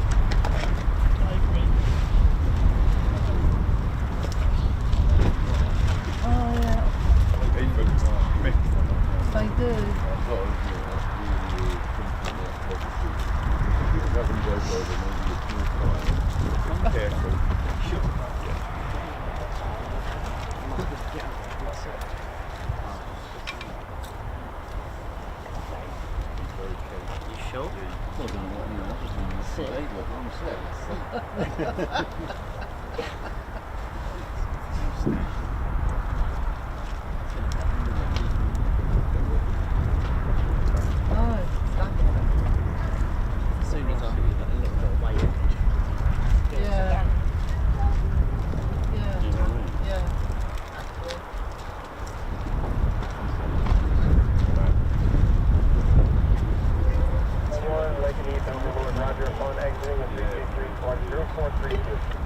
go.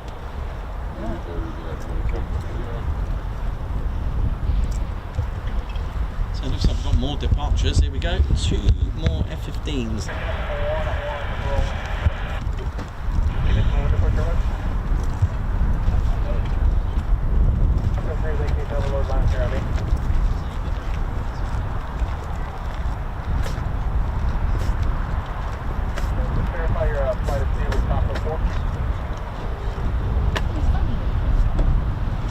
Dad, stop.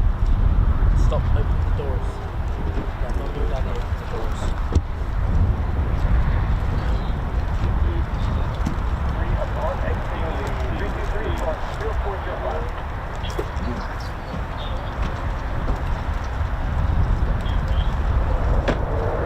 Here we go.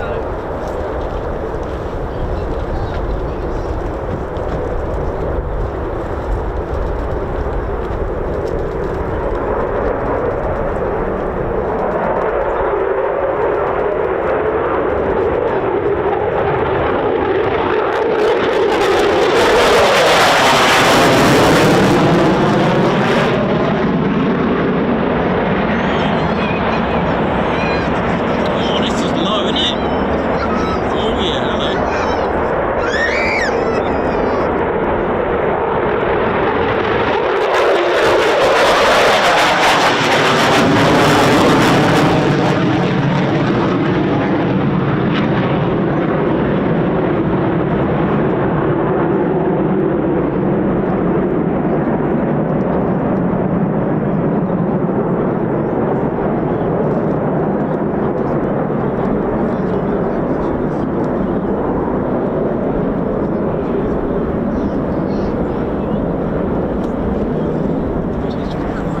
Four F-15s. Not bad.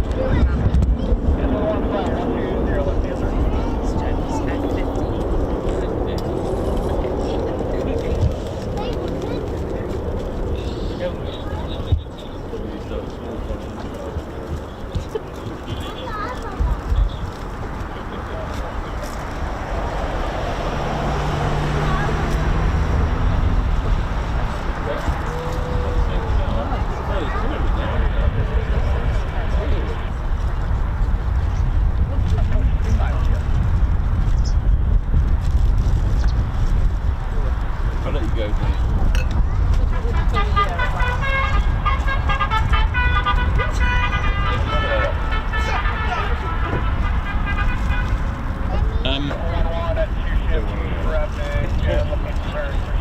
Catch you later, dude. They're getting quite creative, aren't they?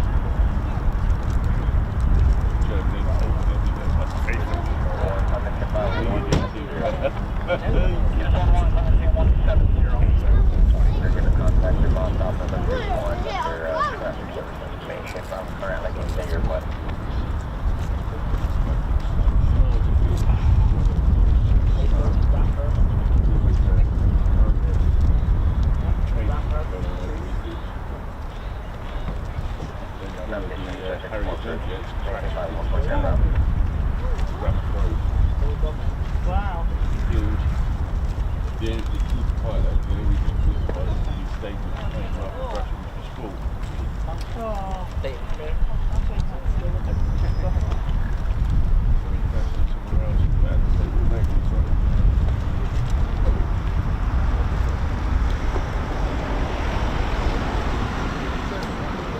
Yeah, if he had failed, he failed to get the skill. If he had stayed, he went on to retire.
if one does do a low approach, just smile. Just smile and go, good pilot. Good pilot. Good one. Just go, yeah. I love it when they come over here. Yeah, no, they're landing. They'll be landing, touching down just further up down there. But you'll see them. Oh. But He's that good little soul, that one, isn't he? yeah. I think he's been drinking a bit. Control 1 flight, be advised, danger is 324 Alpha Bravo, just the pilot, 185. Yeah, there's some sort of danger area activated. just said, heard that. So they have to. It's a shame, but. Sure, that's going to be the airspace just west of Coningsby, that's the northwest portion of the sector 2.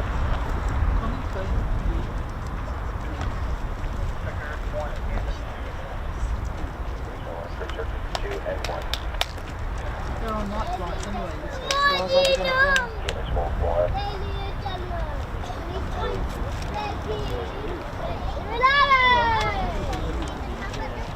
You got a clip. Airspace start picture 310 going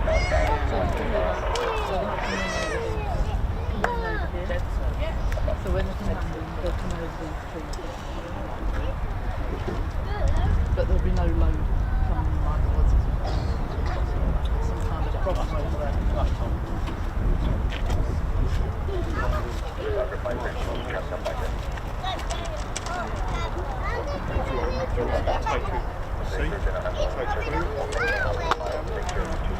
It's up to you.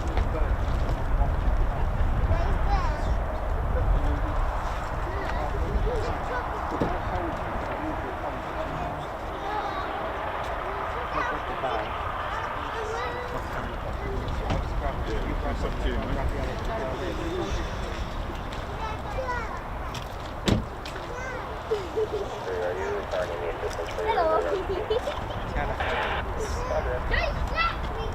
I think if I leave it sat on this black and white tower, red and white tower. See you, mate. Oh yeah, What do you that'd be run great. away Thank from? you. Just like Yeah, the Yeah, little do box. so. Social media or email. I've got my website. That'd That'd be great. Yeah, I'll put that one on. Yeah, That's cool. a lovely shot. Yeah, no worries, mate. Blue sky as well. Hey, it's lovely, isn't it? Yeah, nice one. Beat it. Thank you. Yeah, no worries. Thank you very much. I'm not sure where they're going. You will see it. Where do you want to go? Do you want to go to the tree, because if they're coming in and they're not going to do anything. Hello. Yeah, sure. No worries. Give me one sec.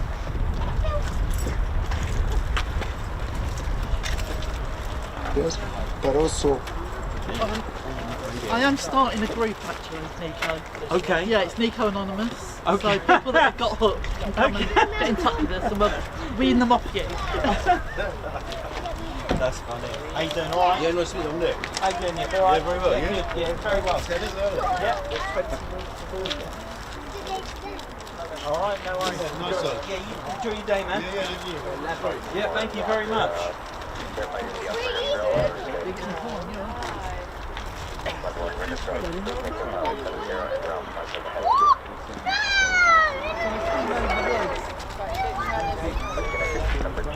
No, you don't, but you've just got one of those stupid batteries. How we doing, ladies? Gents and teddy bears, and you know me and books. I've got a little book here for you. Looks like there's one F-35 now that I can see, or is it? No, it's not. No, it's a bird with a landing light. Interesting. Yeah, check this book out. It's pretty cool. It's called the Fast Jets. Look at this. Hang on. Nice bit harsh. Look at that. Check this out, right? It's a book by Chris Allen. There's all the details. There you go. I don't know how old this book is. It's early 80s, I would guess. 19 reprinted autumn 1986, 88, 89. So it was an 80s book. But if we go at the back, this is the book I found the Mildenhall photo of the SR-71. That's pretty cool. And there's some very tasty, interesting stuff on it. Let me just. Oh yeah, and what do you remember Cobra Warrior with the Eurofighters that were there? The Eurofighter EF-2000. It was this. Look at that! Just by chance, it's the same markings, same squadron. But what I wanted to show you, I don't know if it's this book. I mean, look at that, eh? Oh, what a book this is, man! I mean, look at these two. Having a good time. Right, where is it? I've got somewhere. Yeah, here we go. This is what I wanted to show you. Look at that classic bird. Look at this. Yeah.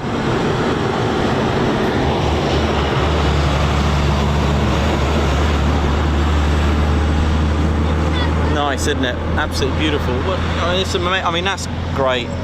So it's a really good book. I recommend it. And in yeah. So yeah, recommended.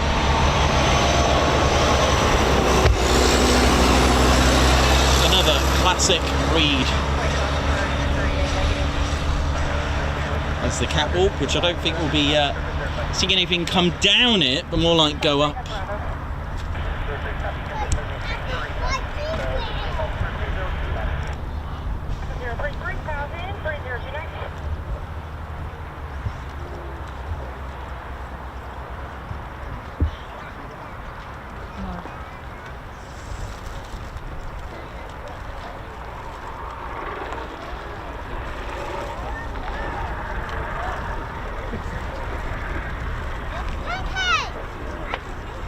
Yeah, if it sits still too long, your back blade, if you stand still too long, your back blade will wobbling.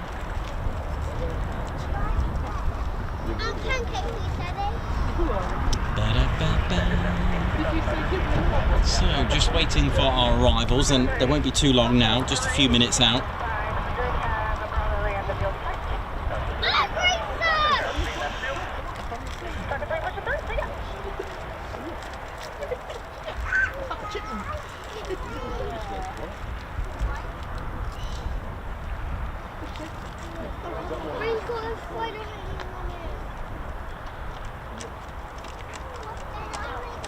So, as you may be able to guess in the background, you can probably hear a female voice there. And female pilots in the Air Force, it's actually quite... one, it's refreshing, and the other thing as well, the fact that it's actually only as far with the United States Air Force, the first female pilot to enter service with the US Air Force was as early as 1993.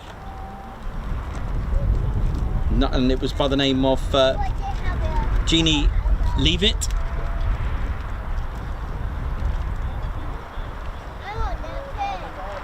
Amazing. So she became the first ever female pilot of the United States Air Force.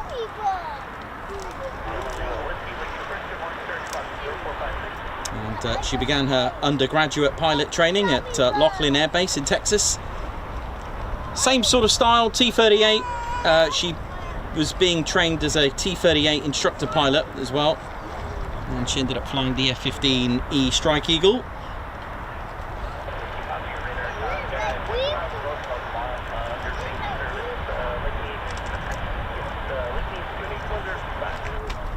And it was, like I said, 1993, the first ever United States Air Force's first ever female pilot, and was the first woman to command the United States Air Force Combat Fighter Wing as well. So,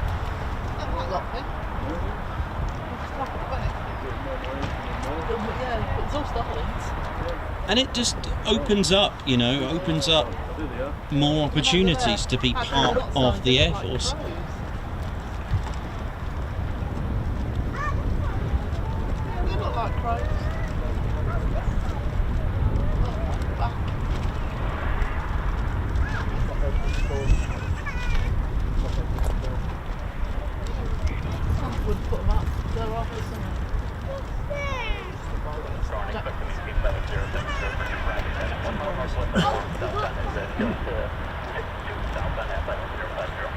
We've also had a C-17 arrival today, so it's not been a bad day really, has it?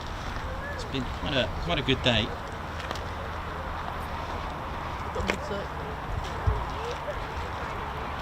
So today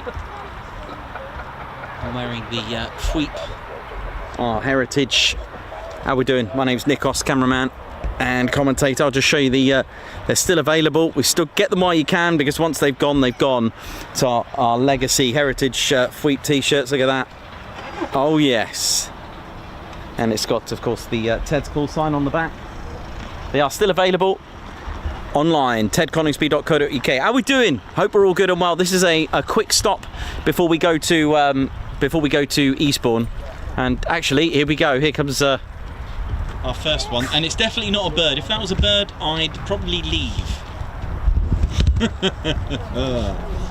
What's this? Is that an initial? Is it going straight in? What's it doing?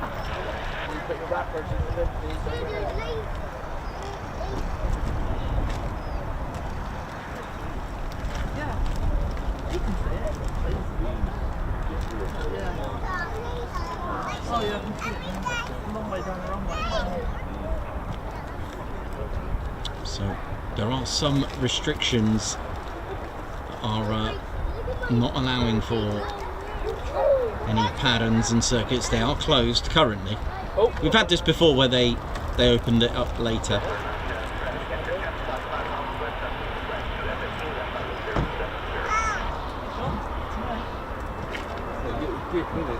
So that's our first arrival, and like I said, it is going to be a bit of a quick stop here today.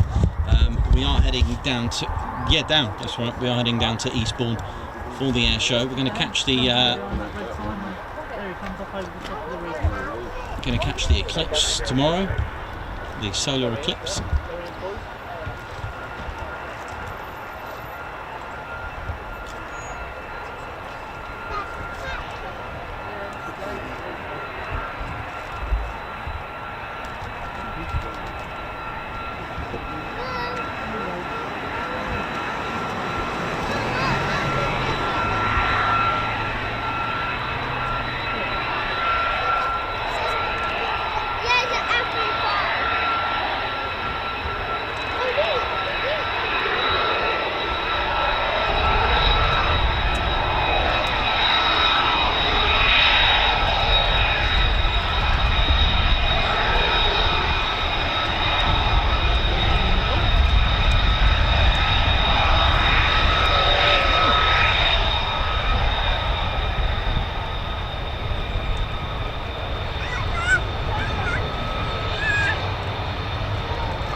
So taxiing back, and that was our first arrival for the day of the fighters that took off.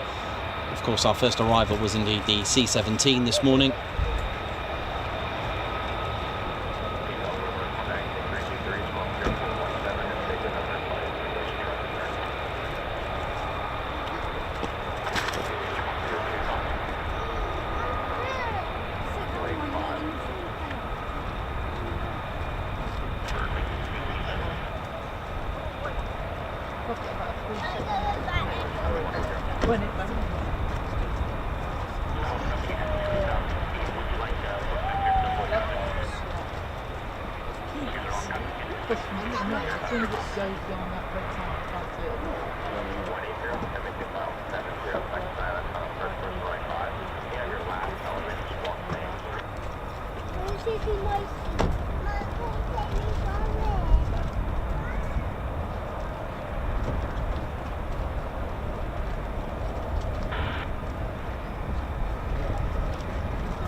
So as we watch it just disappear over the catwalk, just appreciating the huge nozzle, the back end of the F-135 engine.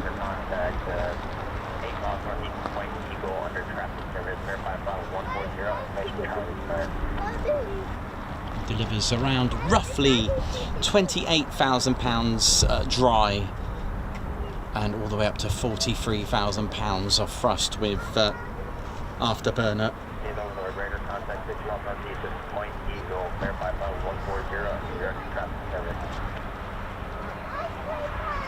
It's also got a special cooling mechanism, which is basically a low observable signature. It's got thermal management and the most advanced integrated engine control system that's ever been created.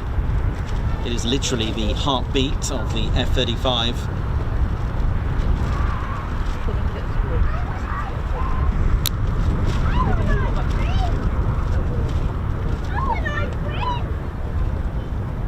It is subject to a upgrade, I believe, at this on the engine itself. Some had the ECU, the engine core upgrade, which builds upon the wonderful engine that they've created in the beautiful architecture with the fleet-wide upgrade that the engines have been having.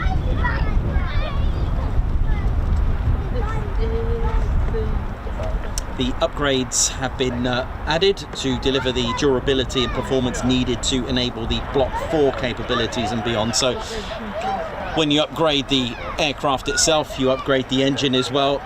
It's easily retrofittable in all of the F-35 variants, so not only the A variant, but the B and the C.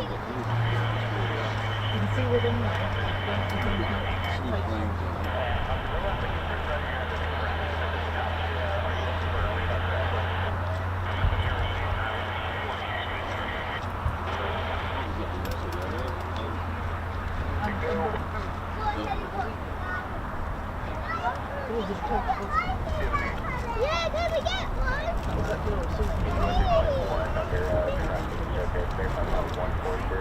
Please, we got ice cream.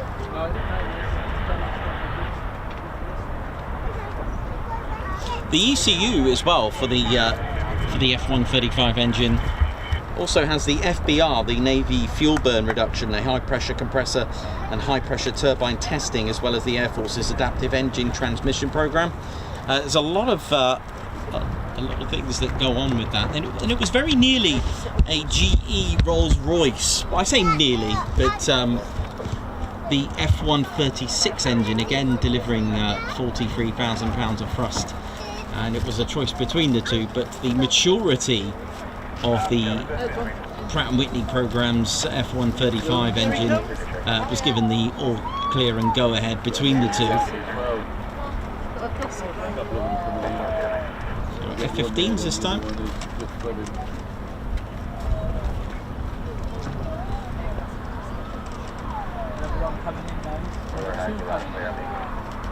coming in.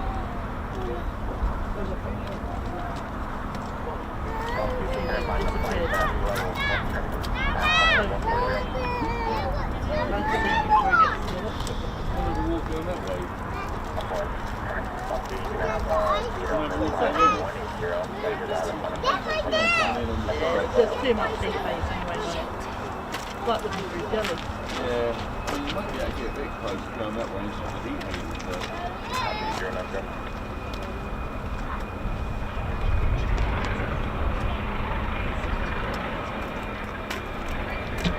So these are my favourites.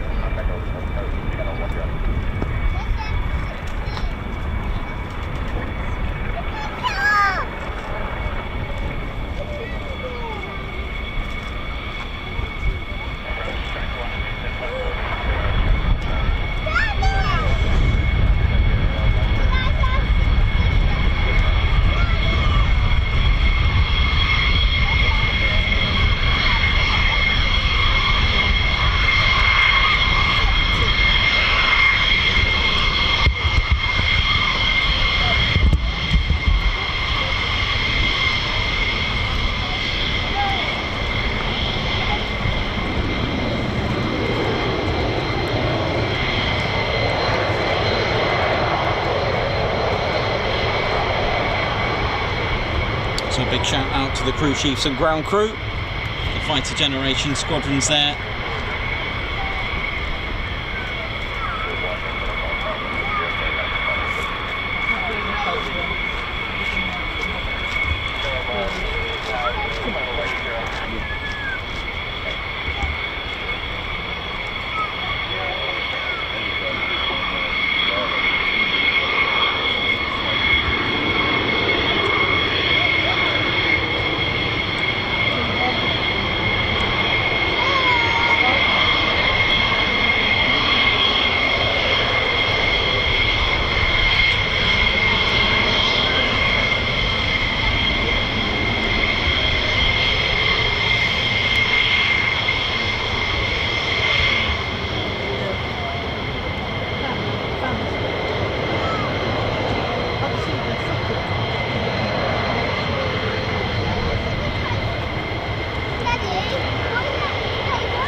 And thanks for those that just purchased the free t-shirts there. tedconingsby.co.uk. Visit our online store, and don't forget, if you're a member, you do get discount by using your designated membership discount code.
quality checks, putting the tags and rags back in, doing all the checks, make sure there's no leaks, any issues.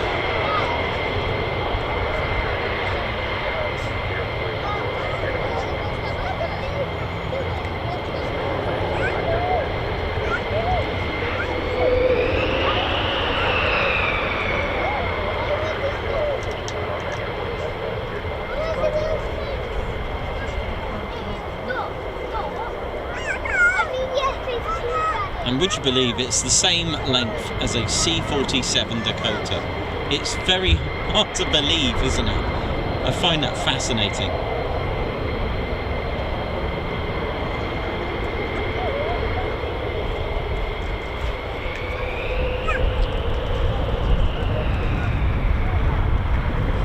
But not the same wingspan.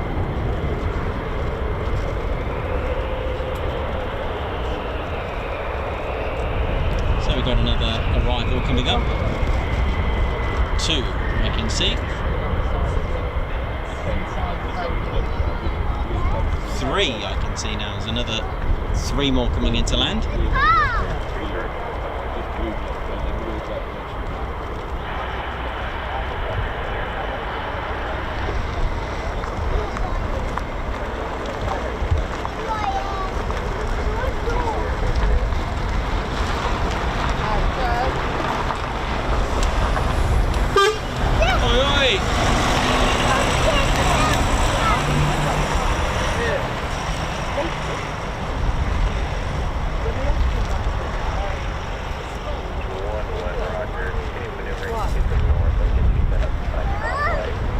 So I've mentioned this many times with ILS, you could literally draw a straight line. Look how accurate that is.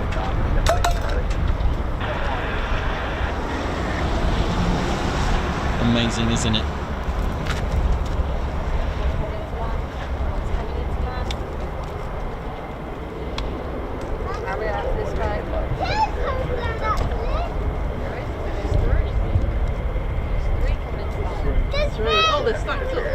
It's cool, that, isn't it? I do like that. It's all forefront, isn't it? Yeah, it's just dropping down.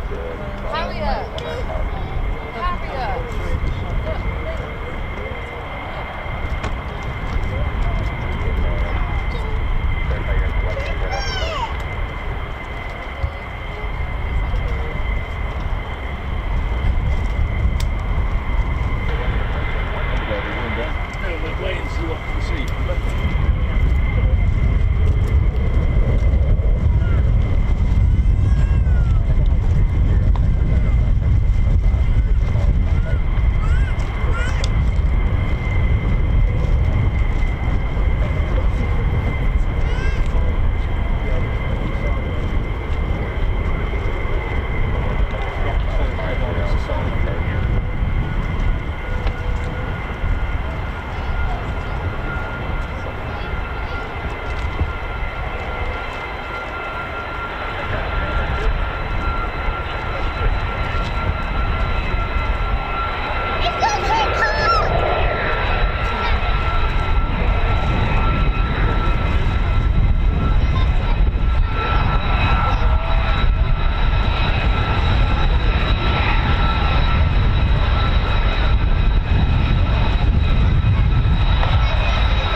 3 on arrival, so that will take it to 7.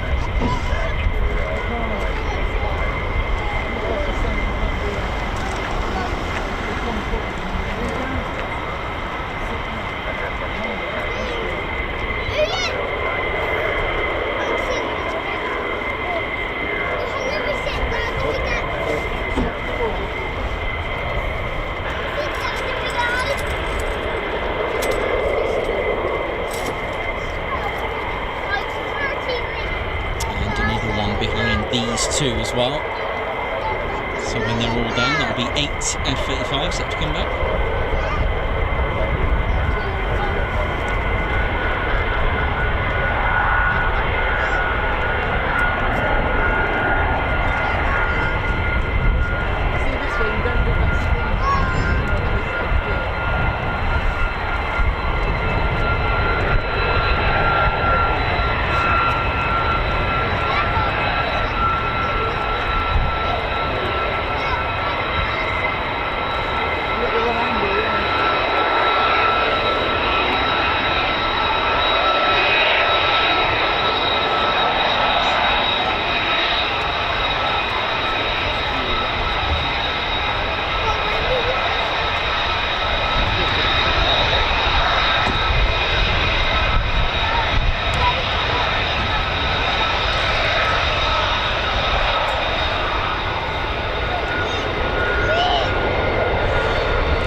CR3. So all F-35s are almost back. I can see the 3 remaining ones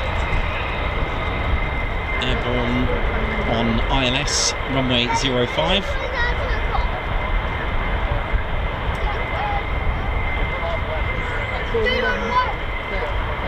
So again, if you enjoyed this, don't forget to hit the like button and do subscribe to your one and only Ted Coningsby channel.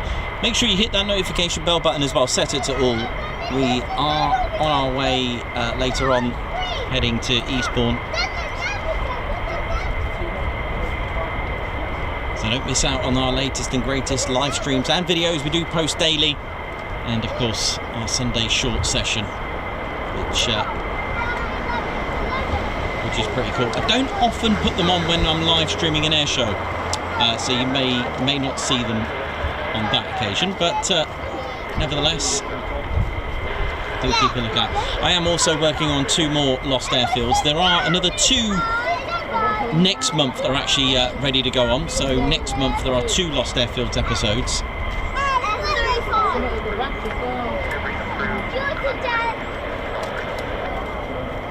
And I'm working on another 2, which will be future episodes for you to enjoy.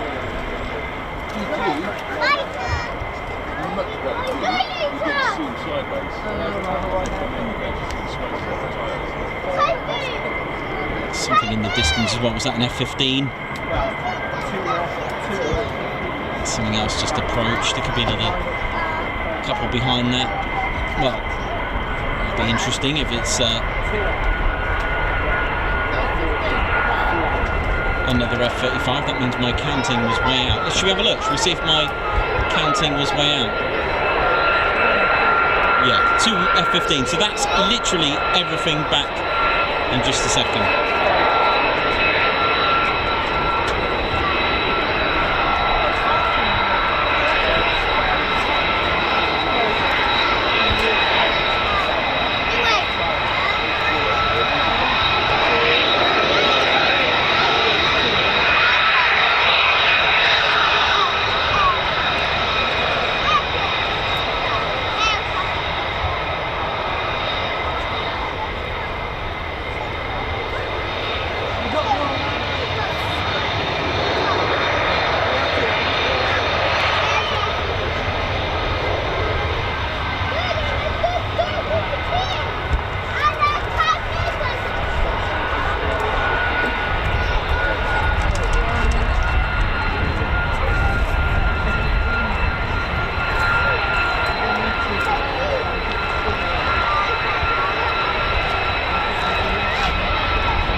Oi, you alright? How you doing? You okay? Yeah, all good. You just got here or you been here? Yes, no, we just got here. We didn't go home this morning. I'm sorry. Well, that's all back from the first one. Yeah, They'll be in. they don't want to be good for Yeah. But by the time we walk down there and have a look at the soup time. Yeah, I'm going to finish up shortly. I'm going to head off to Eastport for the air show. Oh, you do? Yeah, so we're going to pack and just take our time. Yeah. You've got last second, so we're going to pack it and just take our time. Make our way over there. We can see the solar eclipse. Oh, wow, yeah. Or not see it, but it depends. Yeah, so. Yeah. You keep an eye? Yes, yeah, Oh man, it's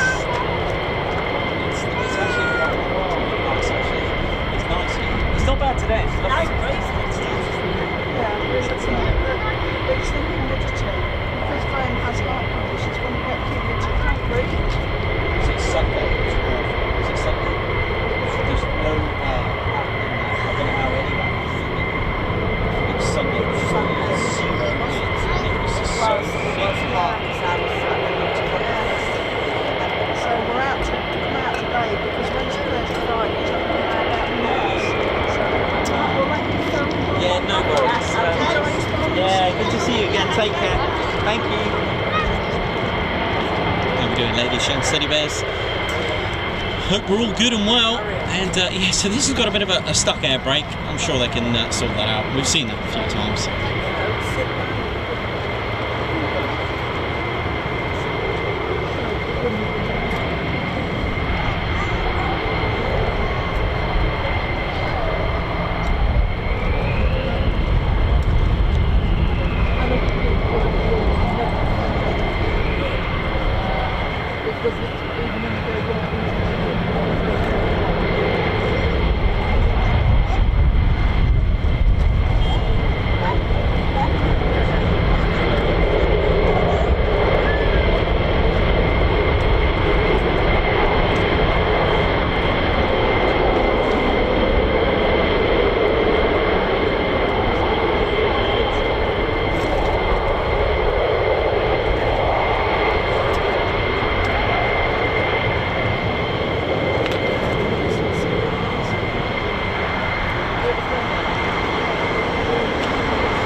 aware of it.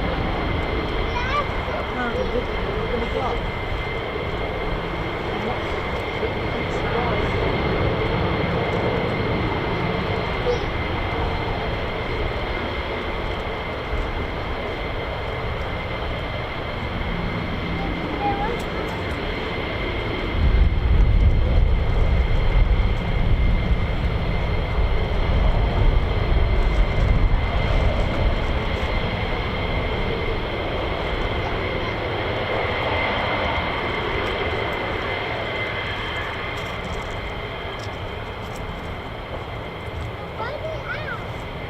So we can stay and hope that we've got a second one. Or, rule which has been so good. No, it takes us back. Not all my own back.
Oh, it is on the catwalk.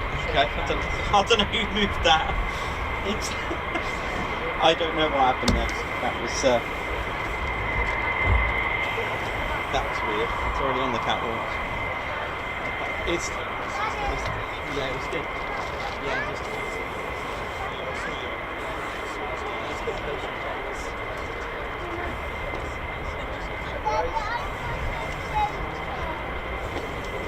Yeah, come close to them later. No, hands fire.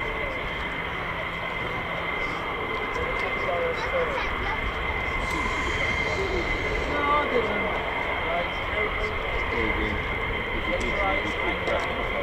Yeah, that's...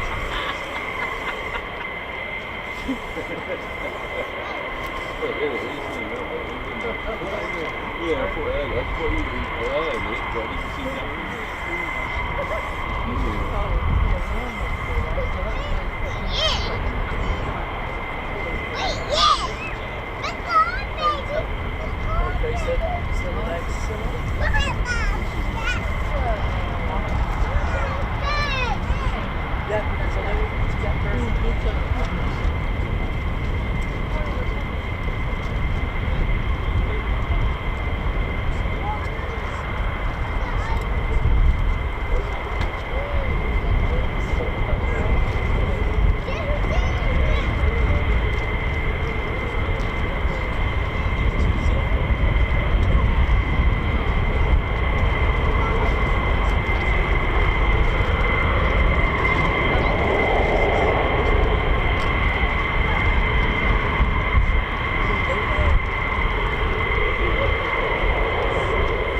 wondering, these are,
Capsize, mate. Come down. Come down. Capsize. Oh no! It's, that's like the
Lady Sheds, Teddy Bears, hope we're all good. F-15s are hot pitting and have been hot pitting. So hot pit refueling, for those that don't know, is when you refuel your aircraft with the engine or engines still running. They don't always shut down one of the engines. You can tell when one of the engines shut down because the air intake is quite raised fully, or one of them's out of sync. You know, basically one lower than the other, or one higher than the other, depending on how you want to word it. It saves about 33%, or is it more? It might even be more. 66%. That's it. It's about 66% time saving on refueling your aircraft doing it this way. It takes about 10 to 15 minutes to hot pit refuel. In fact, 15 minutes is probably quite long, so it's probably between 10 and 12 minutes to hot pit refuel an aircraft. It's quick because you haven't got, alright, it may sound a bit sort of cosmetic in some ways, but it's quicker because you haven't got to shut down the aircraft and then run through all the startup procedures. So there is that, and also the fuel pumps are, the fuel pumps are working, the engines are running and turning and getting the fuel pumped around, so it's a lot quicker. But it's quicker because of the whole process of starting an aircraft, because in the end starting an aircraft has procedures and they do take time.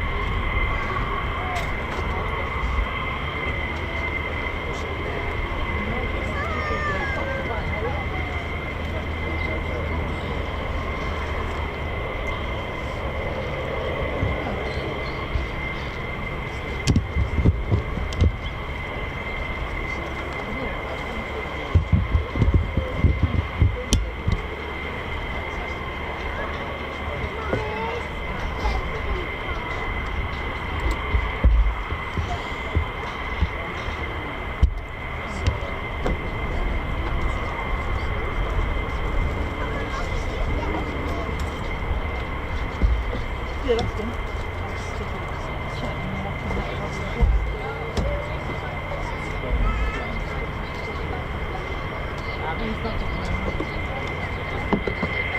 Unless it's left, right,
There you go, so a perfect example of one of the engines shut down. So you got to see that live, so that was kind of cool. Shame about the heat haze, but what you would have seen the air inlet lift up.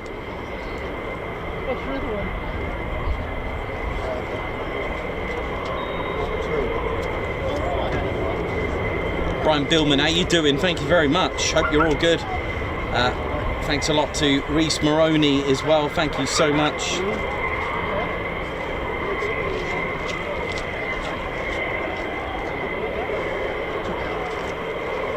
Debbie Solkin, how you doing?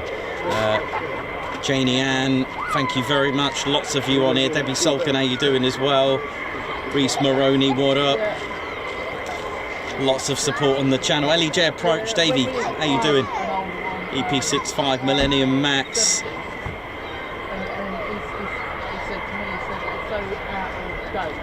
And I said, well, it's only and he went, so they're just so out of date. So I actually swapped onto the R series up at the R7. I love the R7. I don't know what I love. Oh.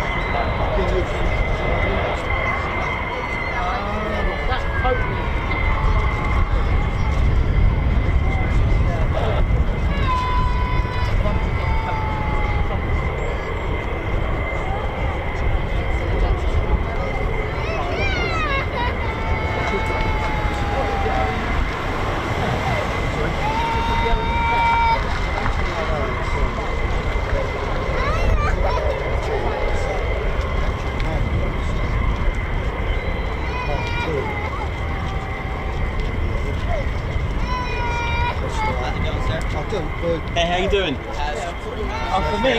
Yeah, I don't know if you have. Oh, how you doing? I'm alright, how about yourself? Yeah, that's Is it? Yeah. Oh, I love that. I love come down so low. How you been? All right? Good. Oh, thank you very much. Add it to your collection. I will. Thank you very much. It's going away.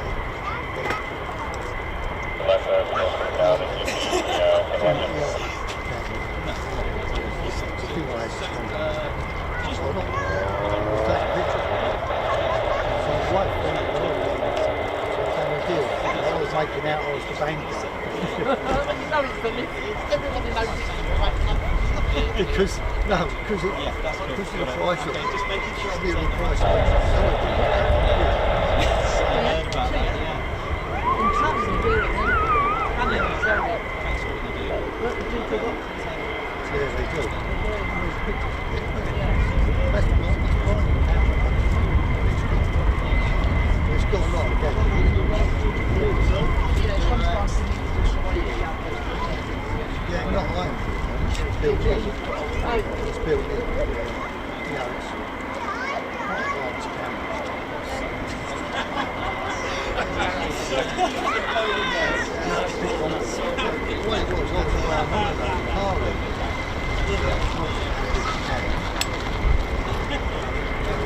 trumpet things.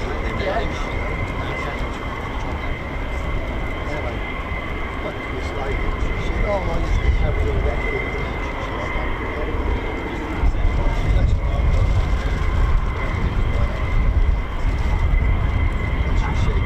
This camera says everything your camera.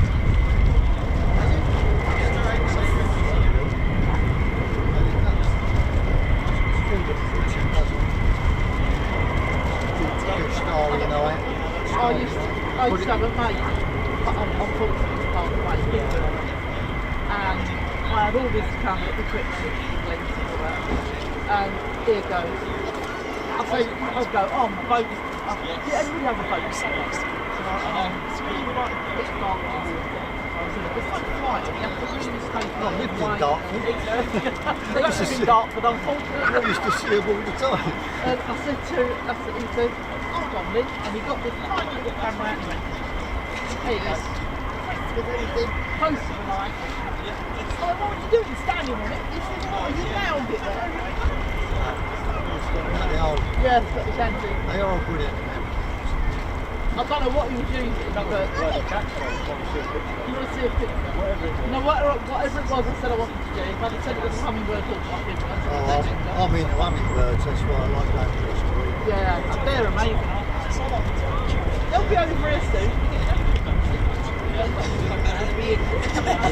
Yeah, it'll be nice to see them go back to some service. No, they're wild when you stand here. They migrate over. They've had Get them in the Caribbean. we had 3 nest sites this year, all have live young and Oh, what for the yeah. like the robins? No, Other the birds. beauties. Oh right, no, yeah. They're beautiful, right? Yeah. Oh, I think we've had a really bad year because we had a massive fire over Clinic Peak, which is really a major area for us to go. But yeah, it's just Well, it's like now, the fish And it's are dying now, aren't they? and you've been over some of the water. Yeah, it's awful. I mean, I don't like to be personal. I know some people like it.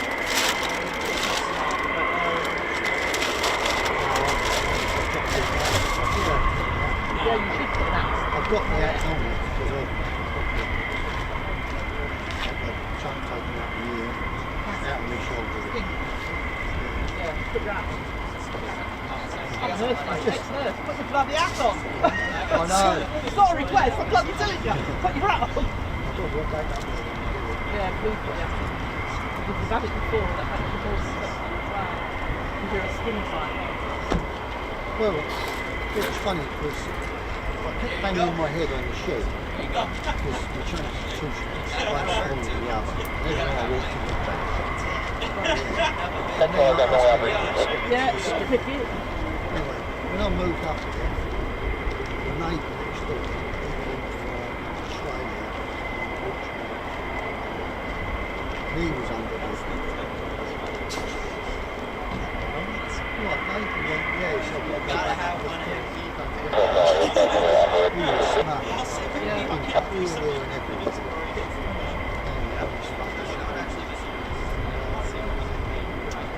I said to his wife, Brenda, I said, have a look at this. I said, what do you think? She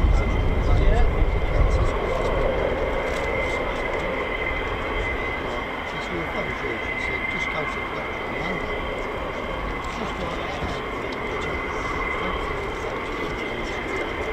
it's green. Green.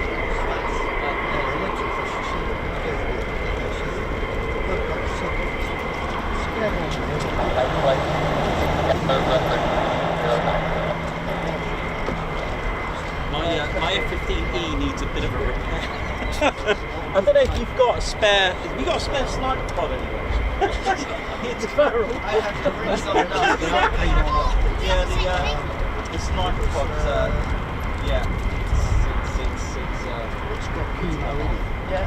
They all like He said to me, So yeah, there's bits of plastic. Yeah, and I've got another classic legend here. I've got the old CZ.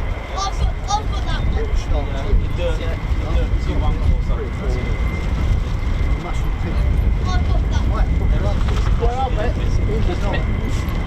That night, you want to tear your head off. Yeah. Hate and fighter jets. I mean,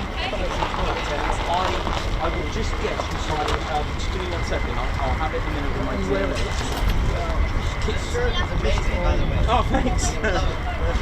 Here somewhere. I got out cake with tea and flavours. Just you want a day off today?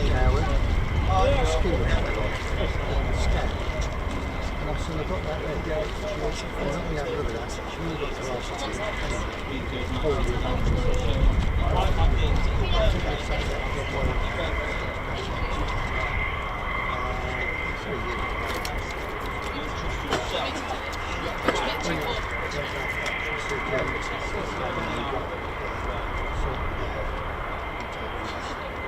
She said, we'll take a bit out your shoulder.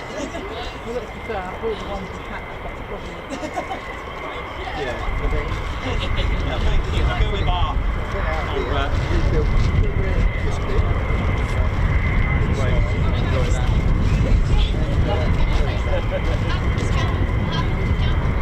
Oh yeah. It's all right. Get back up. It's nice to meet you, by the way.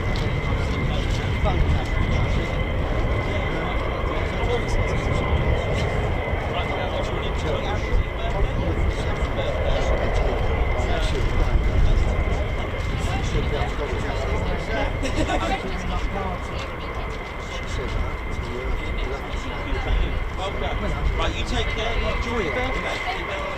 Thank you, man. Thank you. Take care, man.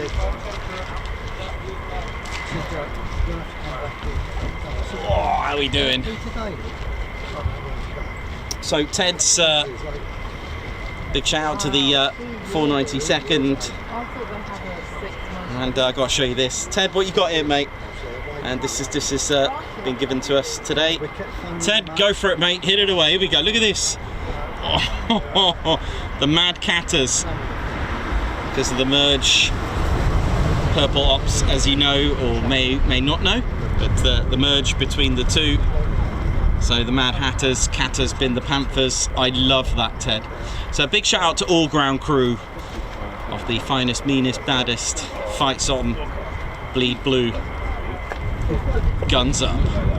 Oh yeah, I can see that. You got the guns up, you got the Panthers in a trolley. I love this. This is great. So nice one, Teddy. Nice one.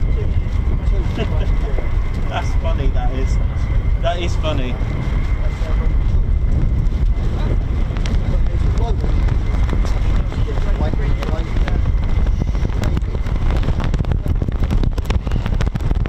So let me just lock this on. we go. Is that all right? Is that good? Let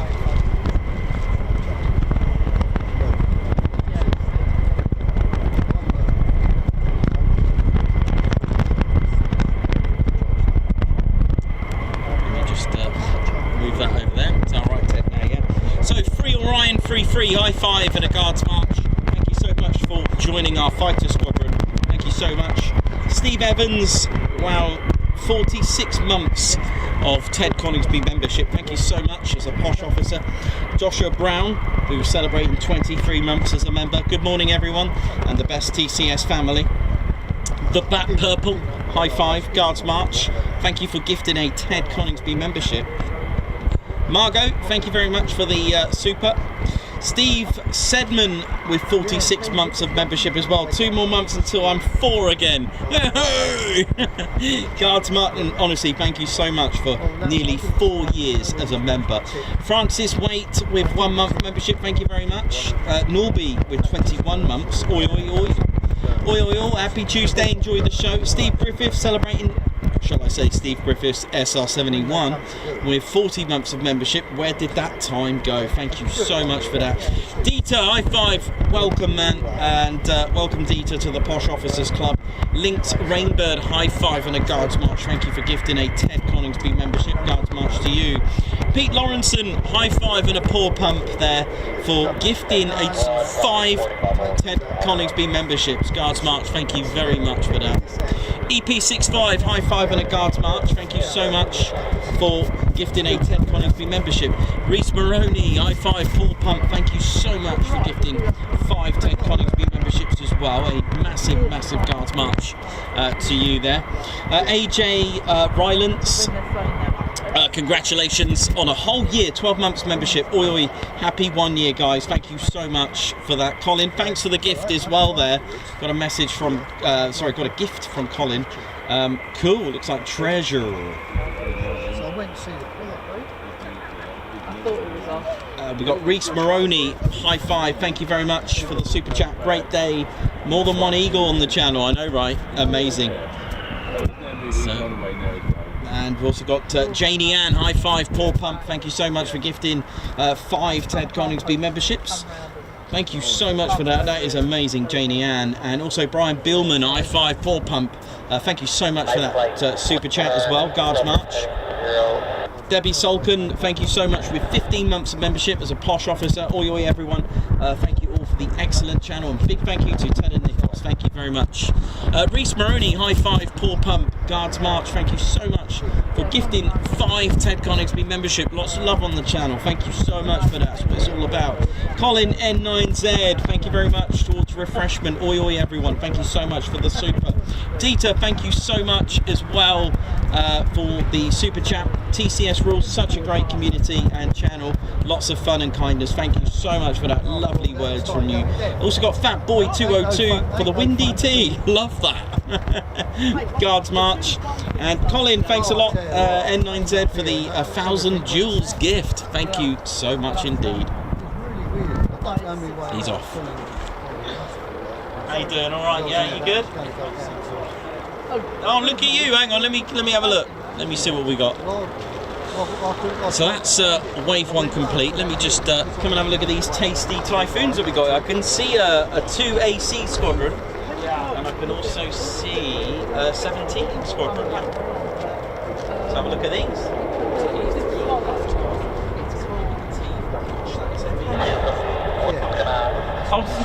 Let me just turn that down. Oh, nice. Thank you. RAF. I know. I remember, yeah. It's nice, isn't it? Yep. Nice T3. ZK380. Not any part. Ted flying. I think Ted's flown in this one. Exactly. Let me just, sorry, just check. It's a bit of a tight thing when you go down in the car. He's flown on a couple of T3s, but I've got a feeling it's 381. Give me 1 sec. It's almost flight. I should know really, but let me have a look. He has flown in.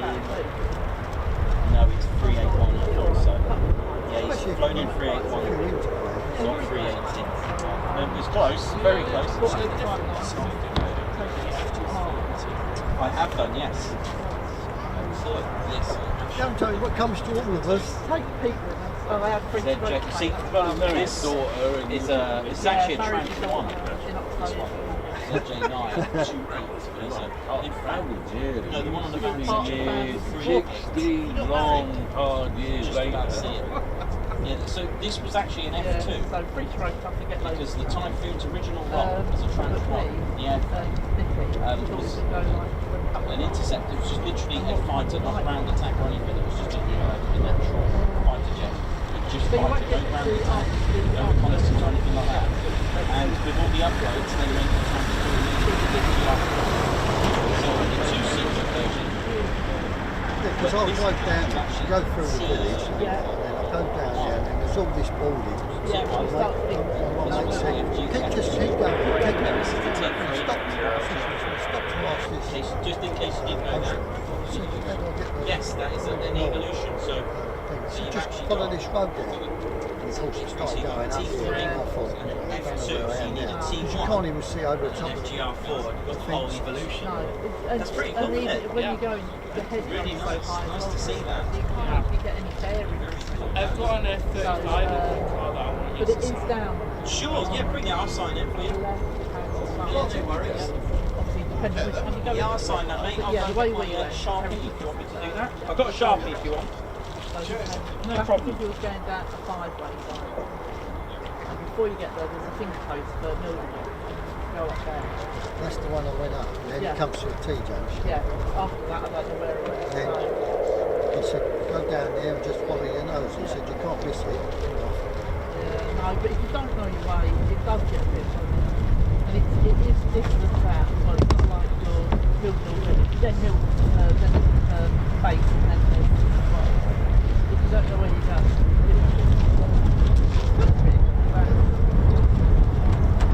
It's going back. We went to the thing last year with the mate.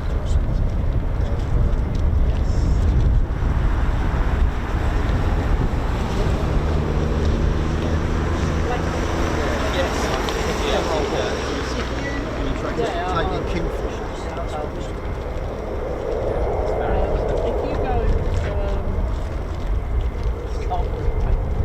but if you go to there's another little miss there on the right Oh, how you hand doing? side. Okay. Mark, take care, man. And they have a lot See you later, Mark. stone pavilions, which we've never seen before. I've seen Italian and stuff like that. I've not seen them in Dubai. And we went into one of the nights and literally were taken and they were They're quite a good sized bird. They look like little ostrich baby emu comes all over them. So really cool. They've got like these massive Big eyes. yeah, big eyes. Don't Out of get- proportion to the head, you know what I mean? Don't get Yeah, you will. I can feel it here. Yeah, please figure out. Hello, mate. You alright? How's it going? Okay? You're right. That's it. I can get it. And then the holiday man. Yeah, no, it's a change of scenery. You know,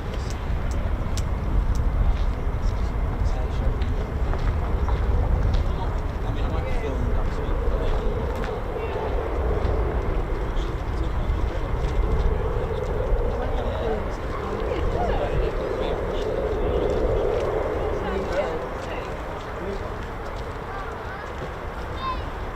Nice. What have we got here?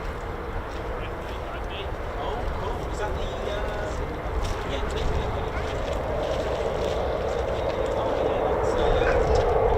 these are good. Oh, you know what? That's the beach like stuff.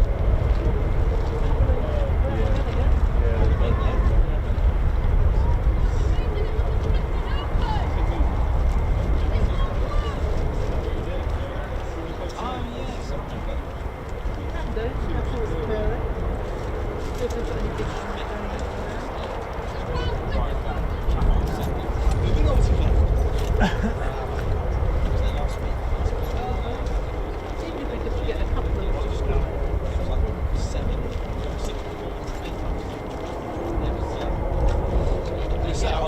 It's the worst conducting Yeah. Feet are getting on. It's a curse. Look at the old.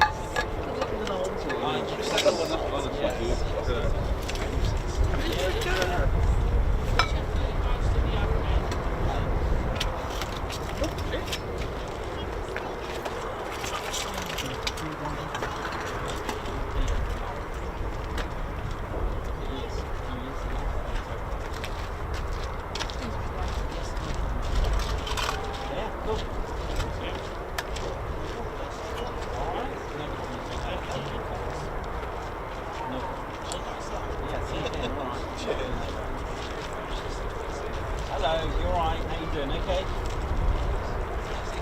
Hello, you alright? Yeah, that's it.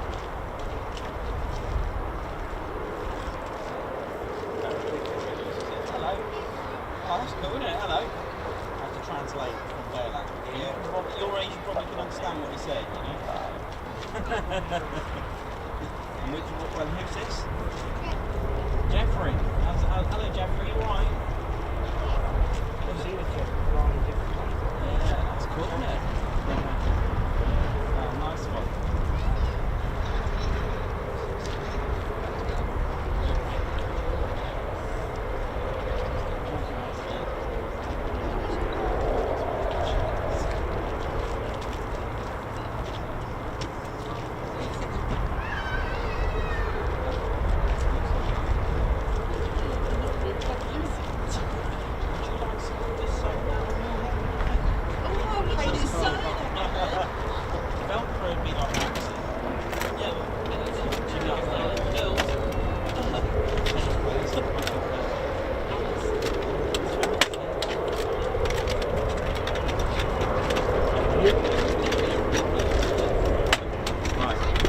Now he's going to go back up and do his thing.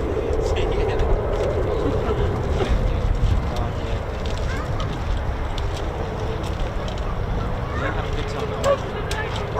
Yeah, well, yeah, busman's holidays, yeah.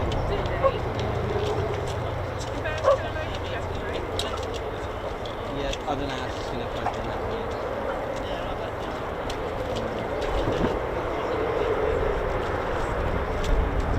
Cool, we'll have fun at Mildenhall. You right, buddy? How you doing? Okay? Yeah. Still over there. Just don't. We do it at home, but that's not what I've done, is it? No. It is not going to work like that, is it? No. Sorry about that. Yeah, no, thank you. No, no, I'll tell you what I'll do.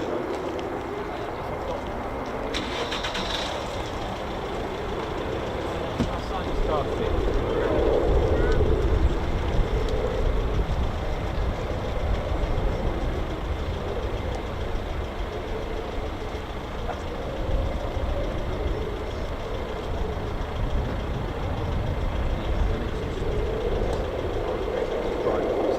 There you go, that's alright, no worries, better than nothing, isn't it? Yeah, of course you can. What time did you get this morning? About 6, I think it was. 6. Yeah, well, I need to set up, you see, so. Yeah, if anything else is going on. I don't know if anything's going up, but knowing here, they probably will do later.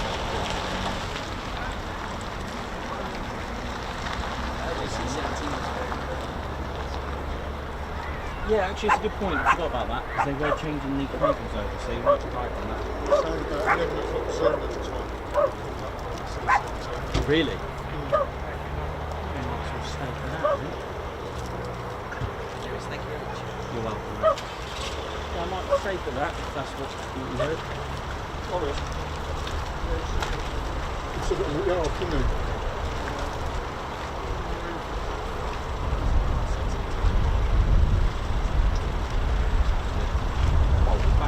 Starts up around 22-ish.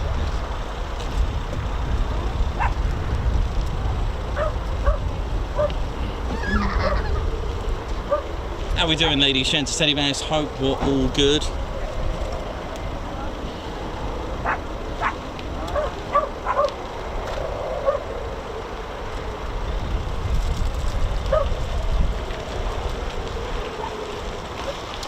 Posh 007, how you doing for sun cream and painkillers? Oi, oi, see ya! Thank you very much, Alan Q as well. Thank you as well. Get some guards marches for you both before we finish up.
Oh, that was nice. That was good. Yeah, yeah. That was good, wasn't it? It was good, quite tea time.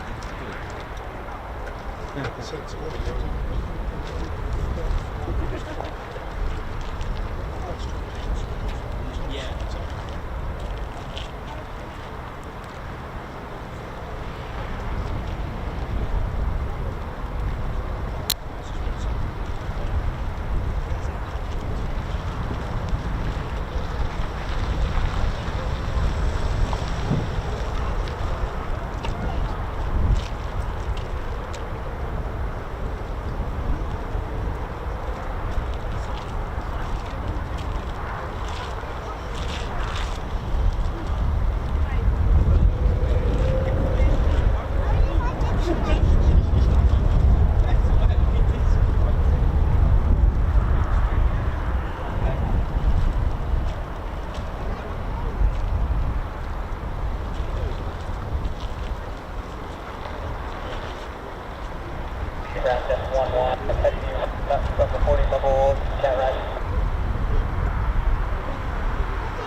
Was that the gearbox? Was that the gears? It was the So that.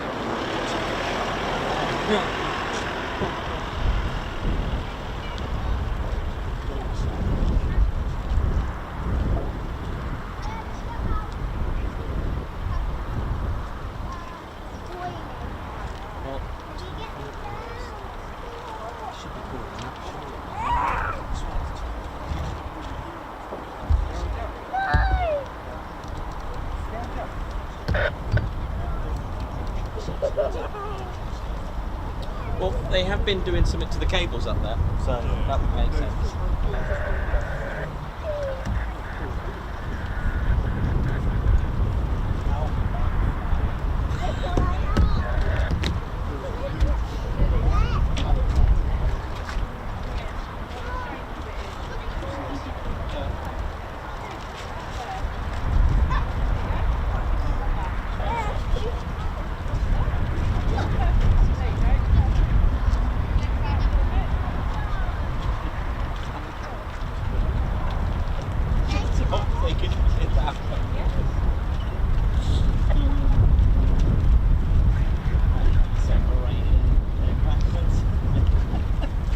Right.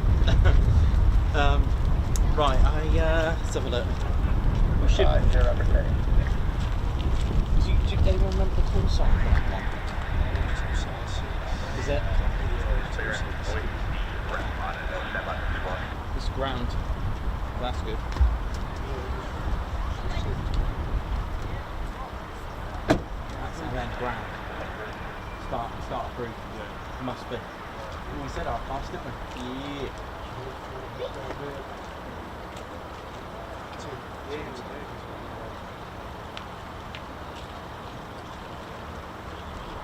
My friend keeps it like. I love it when it's like. Of course.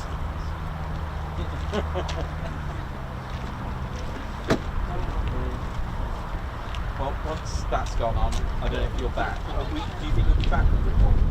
I'm going to be about half an hour. So, yeah, once that's gone, I think that'll be it.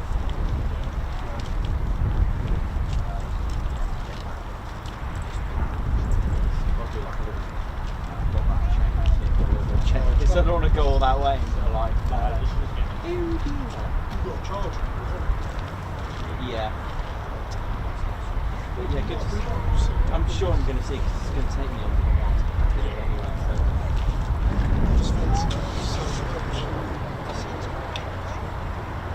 Are you going to go that way or over there? Okay.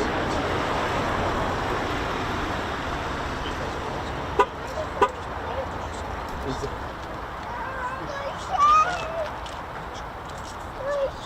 You think you can see it from there, can't you?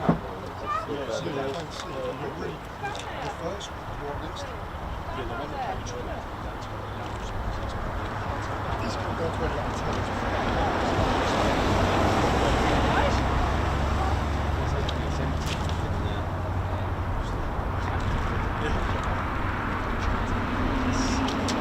Right, I'll see you in a bit. I'm sure I'll still be here when we get back. All right.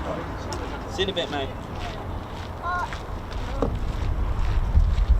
Right, how are we doing, ladies, gents, teddy bears? So, we're just going to hang on till about midday local time. Hope we're all good and well. Welcome to the show. Hope we're all good.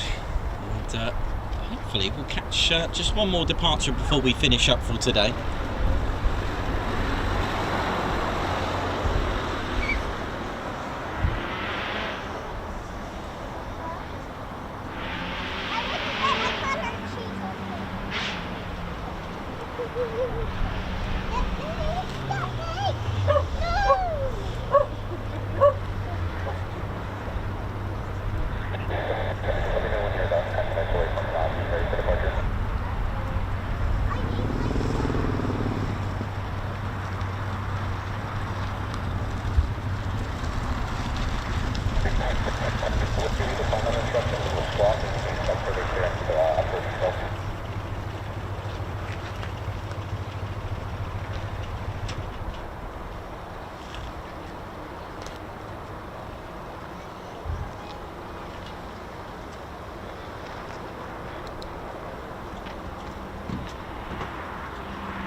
So we've had a pretty good day. We've had F-35s, 4 F-15s and a C-17, and I believe I've heard an engine start up, so let's see if that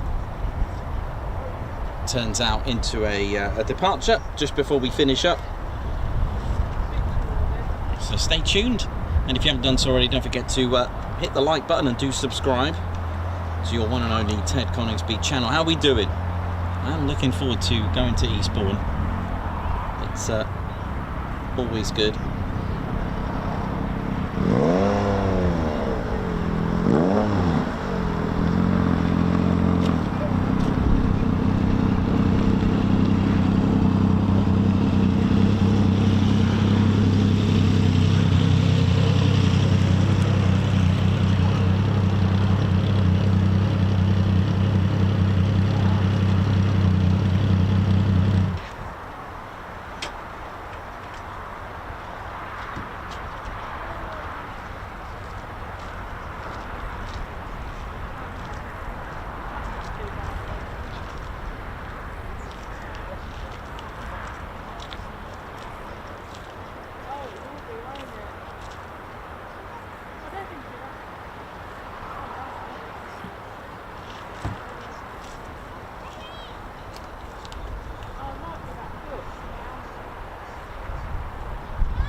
They're all back now. They are? Yeah. Are you on YouTube? Yeah, you are. I am, yeah. Give us a follow. I think I'm listening to it. Cool.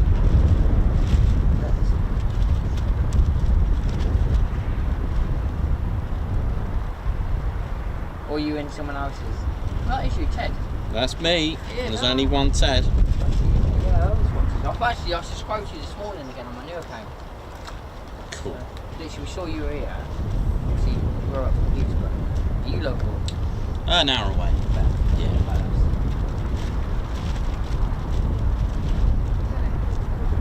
Is there much coming in today then, Ben? I don't know, mate. Sorry about that. No, you never know. You just turn up and hope for the best and see what happens. I'll be on YouTube now, aren't I? Yeah, man. You're all right. You're good. Yeah, you're live. Woohoo! Hello, everyone.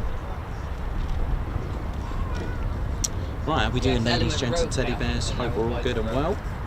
So, all right, buddy. No worries.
Hi, you alright? Yeah, I do How's watch it going? YouTube, actually.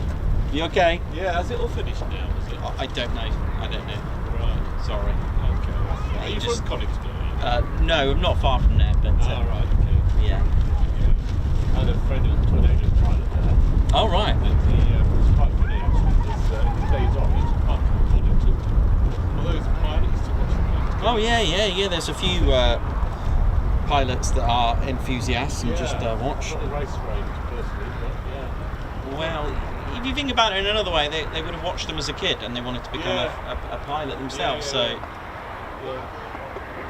okay. Good. I don't have much luck coming here. Every time I come, it's sort of finishes. Well, it's early anyway. It's early days yet, so thank you.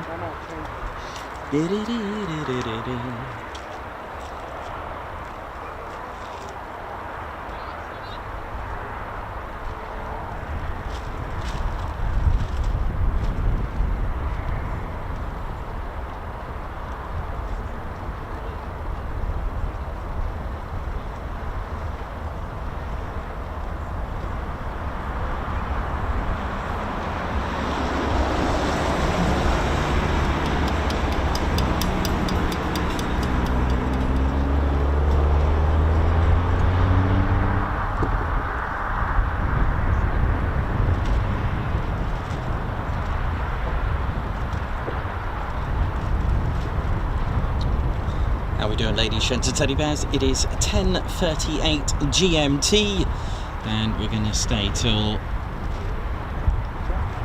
the hour. We're just going to probably finish up on the hour and make our way to Eastbourne. Hope we're all good, ladies, gents and teddy bears. Hope you've enjoyed the show today. And just looking forward to the adventures, what will Eastbourne bring. Although it is an air show, it's still exciting to see what, you know, even with the backdrop as well, it's quite exciting. I love all that. It's pretty cool. You've got MiG-17 there as well, that'd be quite nice.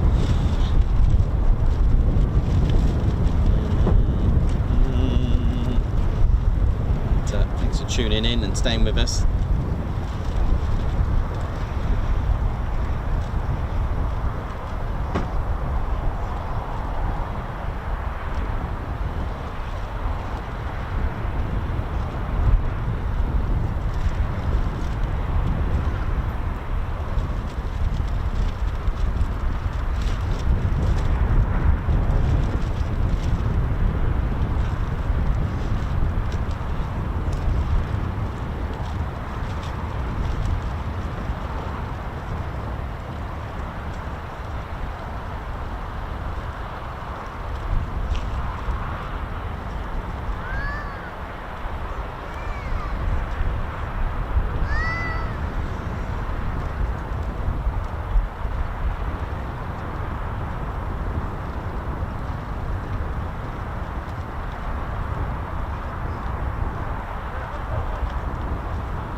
Wow, Davey, awesome. 1,000 likes, nice one. And yeah, absolutely, thank you to everyone for the magnificent support and dedication to the TCS. And yeah, absolutely, we are the one and only Ted Coningsby channel, the best military aviation channel out there. Thanks for your kind words, Davey, that's awesome. Thank you so much indeed. So, August already, the 11th, and you know, this year's gone pretty quick. It's just literally rode by. You know, we were early in January, we were talking about all these, we still got lots to do yet. We've still got, so let's roll this out, roll it out from the top. So we've got, of course, Eastbourne. We're covering the Thursday to, let me just sort that out if I can. Now that hurts. Oh, my wrist, it's killing me. Yeah, so we got the Thursday until the Sunday. We're going to cover all the 4 days. The Fweep t-shirt there. I wonder if I can go further back. There you go. Don't want to fall off the edge and that, so there we go.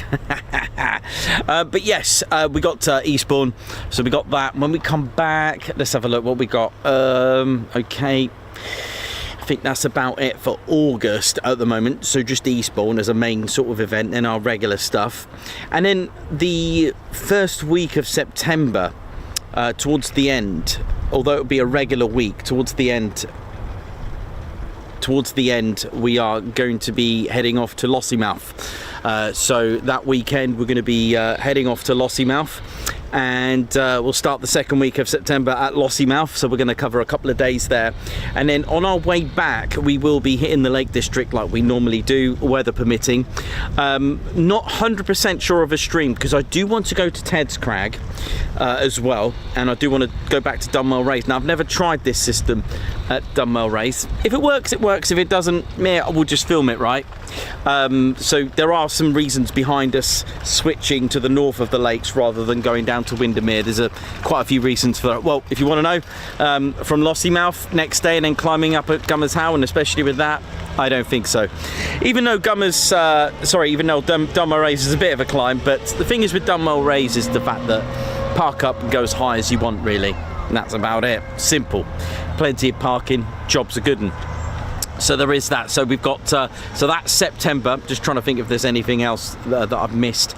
And then the week after that, so the third week, there is an option, weather permitting, to finally get to the Mac Loop. Finally. But I will check if there's any random NOTAMs like last time, which disrupted it and I had to switch. While we're there, we could do Shawbury. I'll see if I can fit that, and we have done Valley already, and I'm sure 72 Squadron will probably want us back there anyway, but I'll see what I can do. We'll see how we can fit that in. And then we've got that's September and October. What else have we got in October? Do you know, I've gone completely blank in October. So October, there's usually the Duxford finale. We are not planning to go. We can't live stream it, but we may just do some footage of that. And then towards the end of October, turn the systems off and have a mini like a week off, a mini break. All right, so you got that. And then November, that leads on to the November York night if it is going ahead, and again we can do a bit of low level. I remembered now, rolling back to September, there is Cobra Warrior Part 2 for 26, so we could do some of that as well. And the Reds, when they come back from November, we're usually at Waddington quite a lot, and all sorts of fun antics there. And I do miss going to the Wave as well. So that's November, and then towards the end of November, we've still got tickets for our end of year party. That's the Ted Coningsby's International Ted Do 4.0, our fourth end of year party. We've got about 25 tickets or so left over. Don't miss out. We do a fundraiser. This year we're raising money for number 17 Coningsby Air Cadets, something local to Ted and something affiliated with the channel. So we've got that as well, and that's towards the end of November. And yeah, and then December, and then another year again. Amazing. So we do have, I think we got a C-17. I think that's going to be taxiing. Ginger, how you doing, man? Yeah, I'm good. Paul sends his regards. How you doing, man? You're right. Paul, yeah, nice one. Yeah, Paul sends his regards. Nice. He's off to Bedworth and Steps to watch in Cornwall, to watch the eclipse tonight. Oh, wow. Tomorrow. Yeah, awesome. Yeah, so he's going to stop at Stonehenge tonight and then go down to Bedworth. Nice. So, brilliant. yeah, he just phoned me. So that'll be a good place to be. He said, say hello for me. Oh, bless. You're right there, yeah? Yeah, I'm doing okay. Yeah, I'm perhaps going back to Cornwall in about a month, maybe. We never got to go on them bases. We will do, don't worry. We will sort do it for next year. Yeah, we'll sort that out. Don't worry, we'll sort it. Yeah. All right, dude. But yeah, I'd like to do it, mate.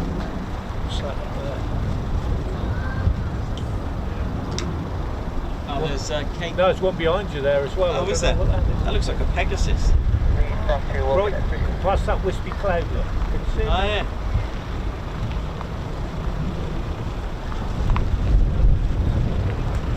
And Lakenheath approach from option 92 flight.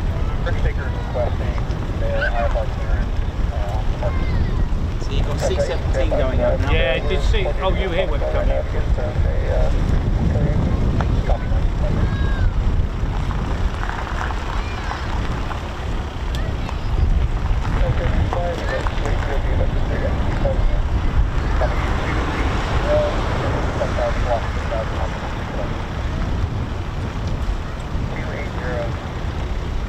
Yeah, I'm back for Christmas, so fancy a look up what you call it, the taps, you know, we on cinema. Yeah, sounds good. Yeah, it's up to me. Yeah, so I'll go back to Victories. Okay, mate. Christmas meeting. Yeah, no worries. I'll see you before then. Yeah, okay, mate. No worries. All right, dude. Take care, man.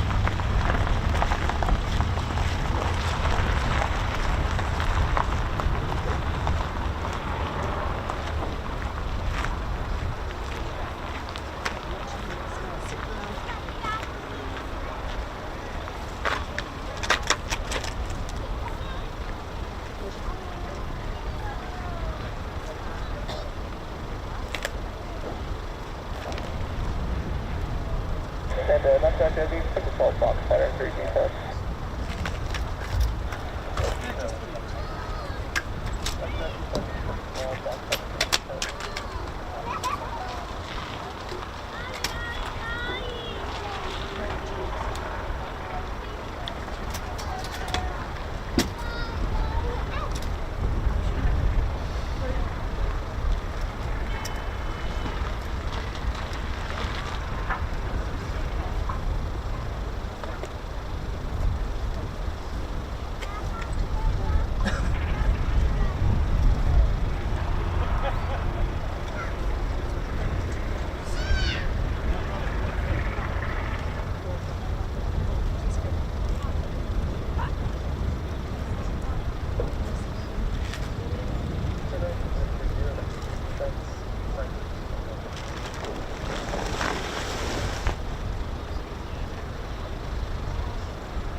So it won't be too long. Should have that C-17 making an appearance.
so much action with the skies and it's like, oh, I'll go there.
So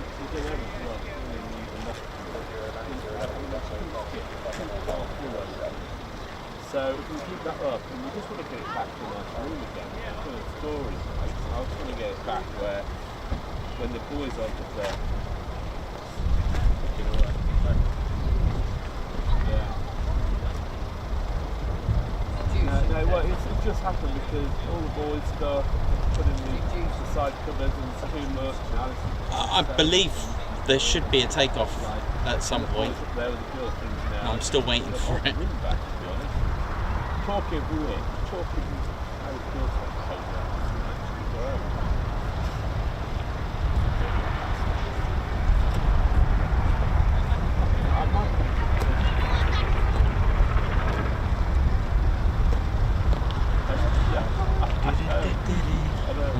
Right. Just have a look.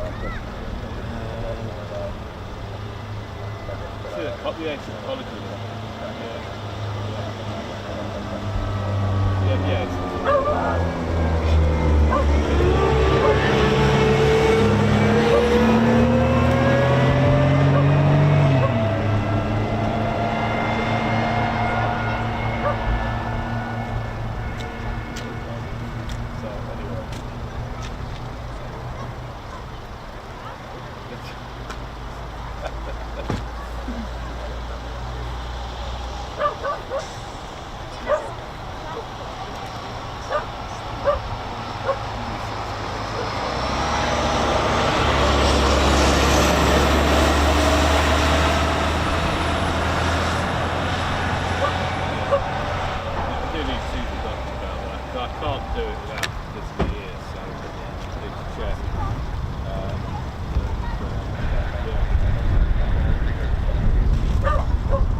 Here we go, finally. I can see the tail now, so it's obviously been taxiing all the way down. There we go, C-17.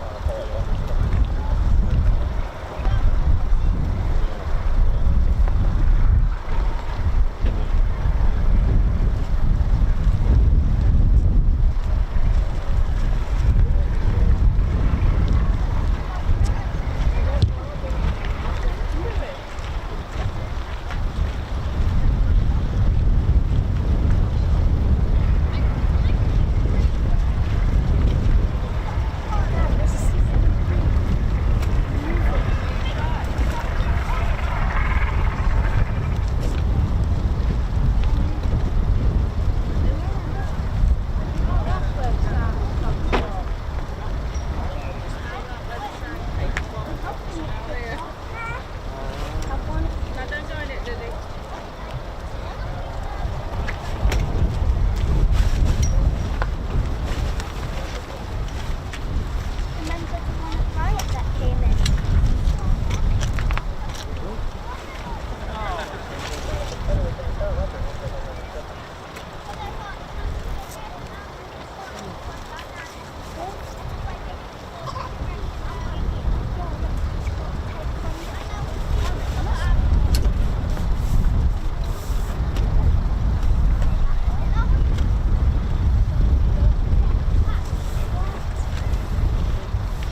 off.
Either that or the weight turbulence of that. Goodness me, that's really styled my hair. Watch out, they hate Curly.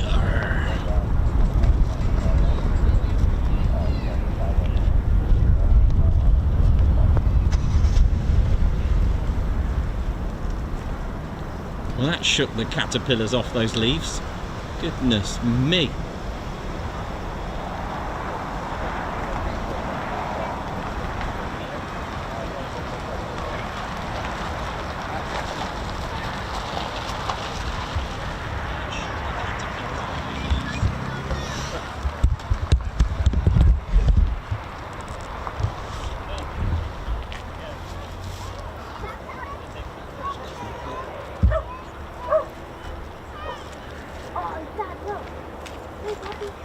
That won't ricochet back into the panel, will it? That won't ricochet back into the panel. What's that? The audio. It will do, yeah.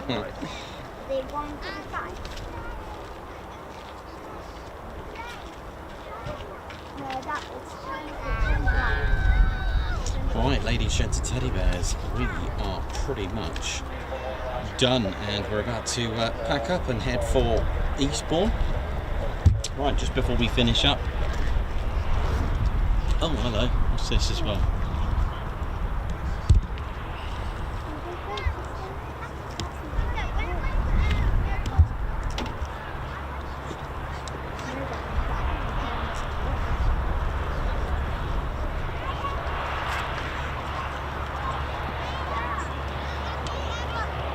Was that the two that was floating about, those two tankers that were let's see the one.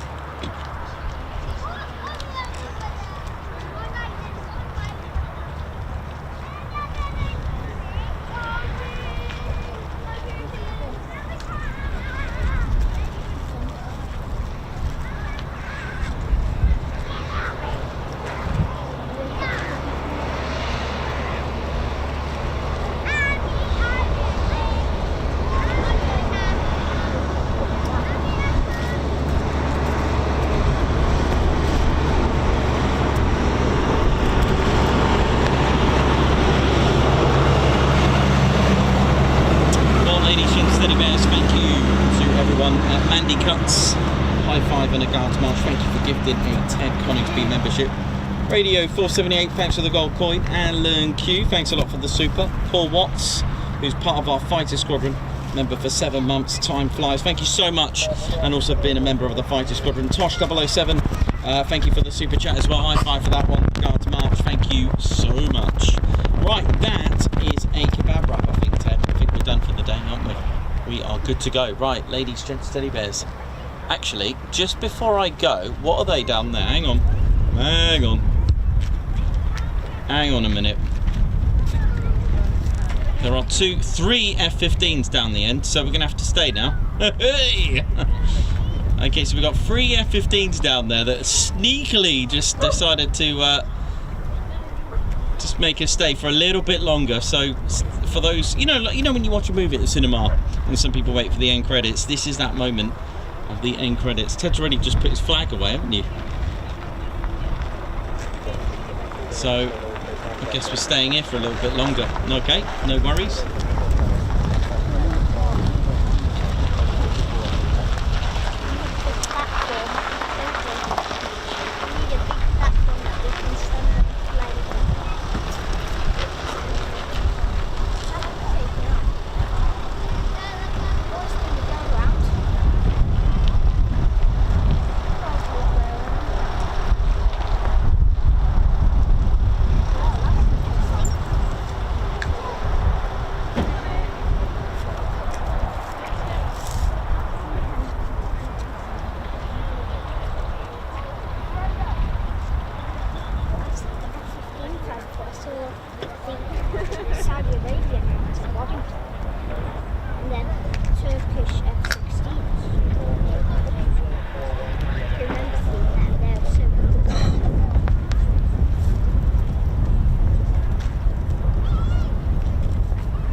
To go now, wouldn't it?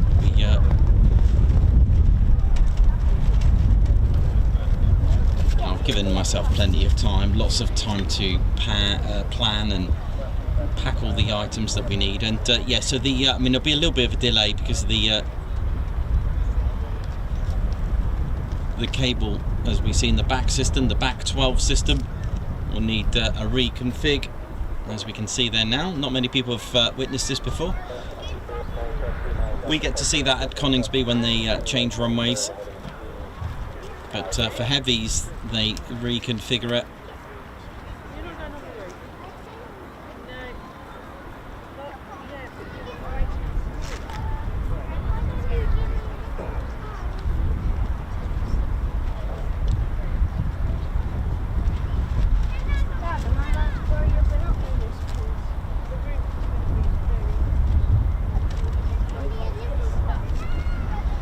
Yeah, unfortunately, it's not Karma 5.2. I wished as well.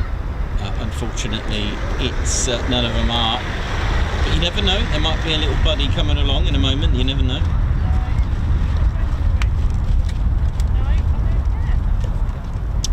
We've yet to. Actually, we have seen it on the stream, but from Mildenhall, we saw it in the distance, and that's probably the only time I've seen it. I don't think that counts, but there we go.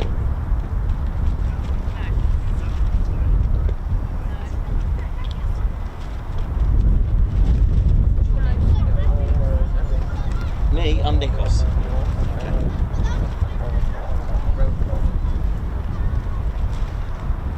So that's the cable getting reconfigured for the standard runway ops.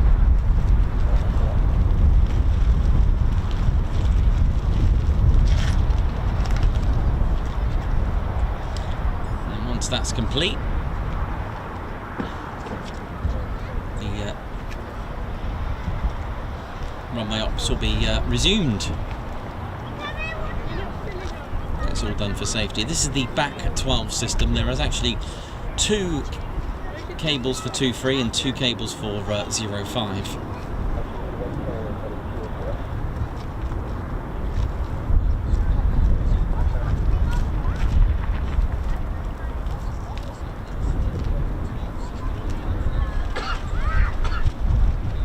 So if you've just joined us, we've got currently three F-15E Strike Eagles.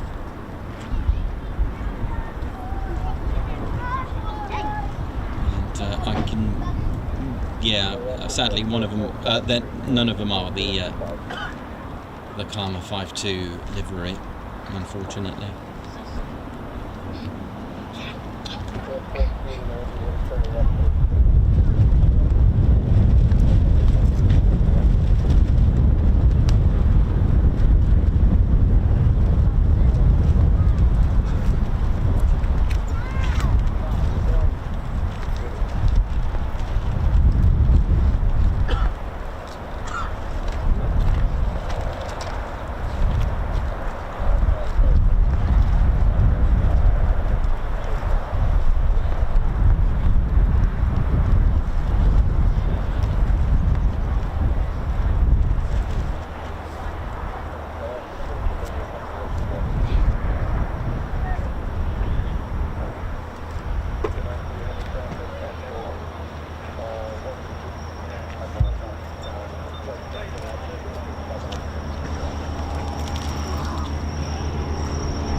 So it's almost done. So yeah, so if you're wondering why they need to reconfigure it for the heavy aircraft, at Mildenhall they have heavy aircraft. They have cables configured to their ops, but Arrestor cable systems get reconfigured for the heavy aircraft to adjust the mechanical resistance and tension. Going over those cables could actually cause a bit of damage, maybe a bit of an uncomfortable bumpy ride. And heavier jets possess vastly higher kinetic energy than standard fighters, so ground crews and engineers alter the hydraulic fluid pressure as well, because they do use them, they can use them. So yeah, they get reconfigured for that purpose as well, for safety and of course for the to adjust the mechanical resistance as well. You'll notice at Coningsby the Embraer doesn't usually go over the Arrestor cable. It does a U-turn. It can backtrack and does a U-turn like a 180 before it gets to it.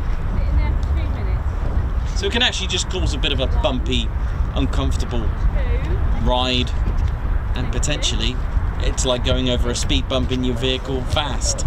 It's not going to do it any good.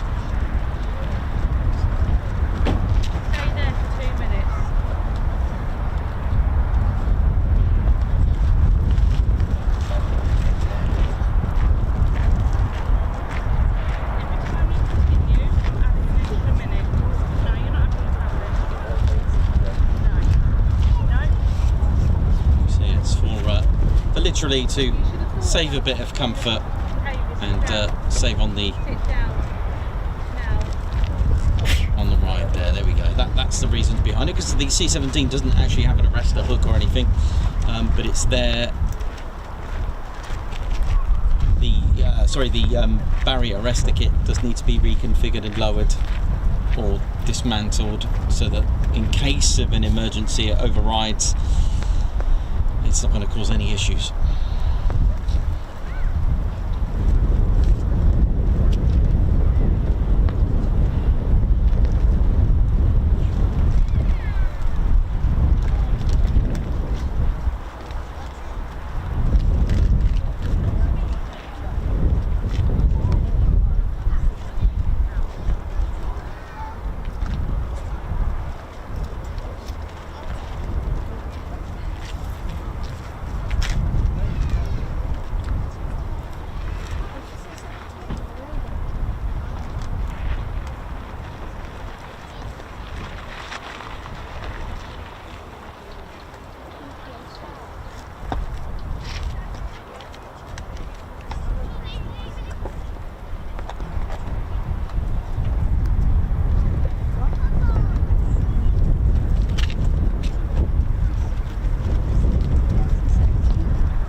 There we go. So hope we're all good and well. And yeah, absolutely, it could actually just damage the actual Arrestor gear itself. They call it a back 12.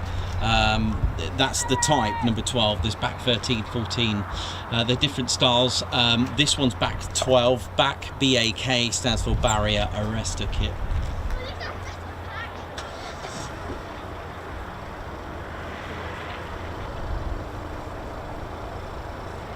In the Royal Air Force, it's called a RAHC, Rotary Hydraulic Arrestor Gear. ATEC, I don't know if this is the company that make it, but ATEC do specialise in barrier arresting kits, back 12. So this is a back 12. Oh, that's not, that's the Sky. Sorry about that. So the cables, Arrestor cables, they're located at these black squares with the yellow sort of amber circles. They go across, so you'll find 2 lots of them. And this is the hydraulic tensioner. There it is, there's one there. You can see that wheel, that drum in there. It's a multi-disc rotary friction type. Basically, it's like an energy absorber, back 12, and it's a current USAF or standard, the back 12. Offers a maximum of 1,200 foot run out and a modern Deutz diesel multi-fuel tape rewind engine as a standard.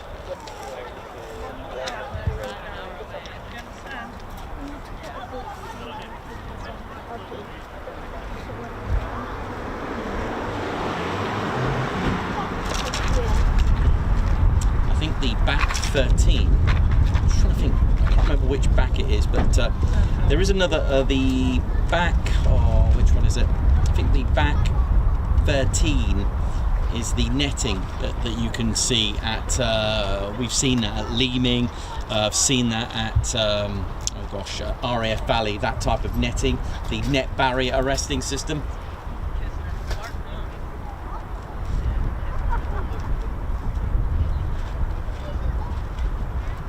Sorry, back 15. Sorry, back 15's the net.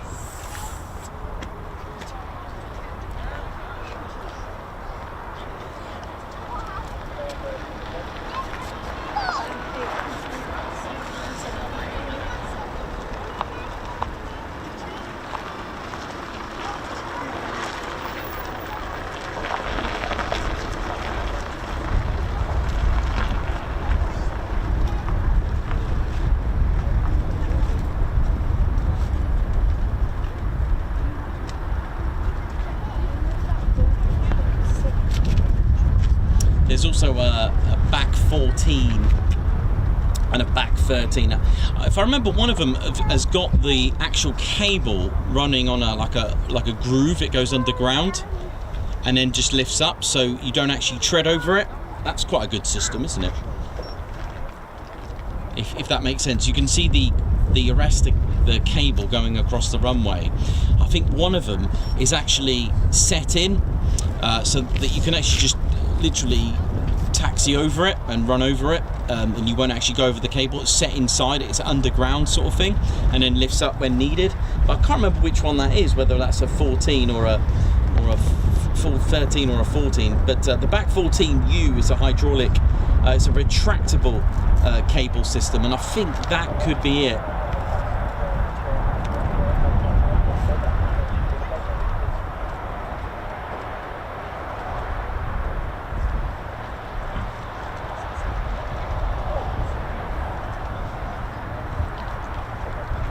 I could be wrong on that, but I know there's one that does it. I think it is the back 14, but you'll have to do some research on that.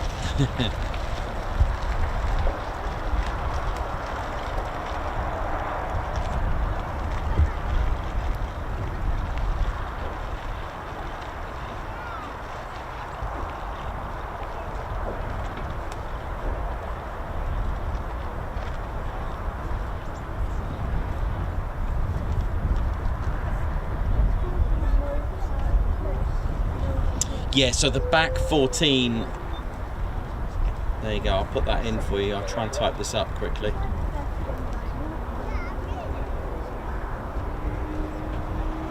Yes, the back 14U.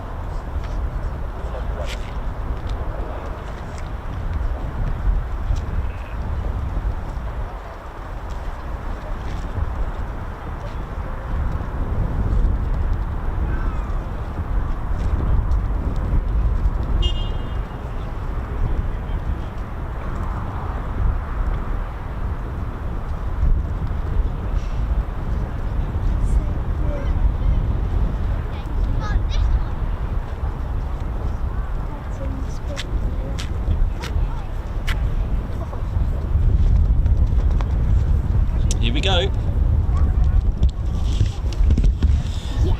Here we go.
we head down to Eastbourne.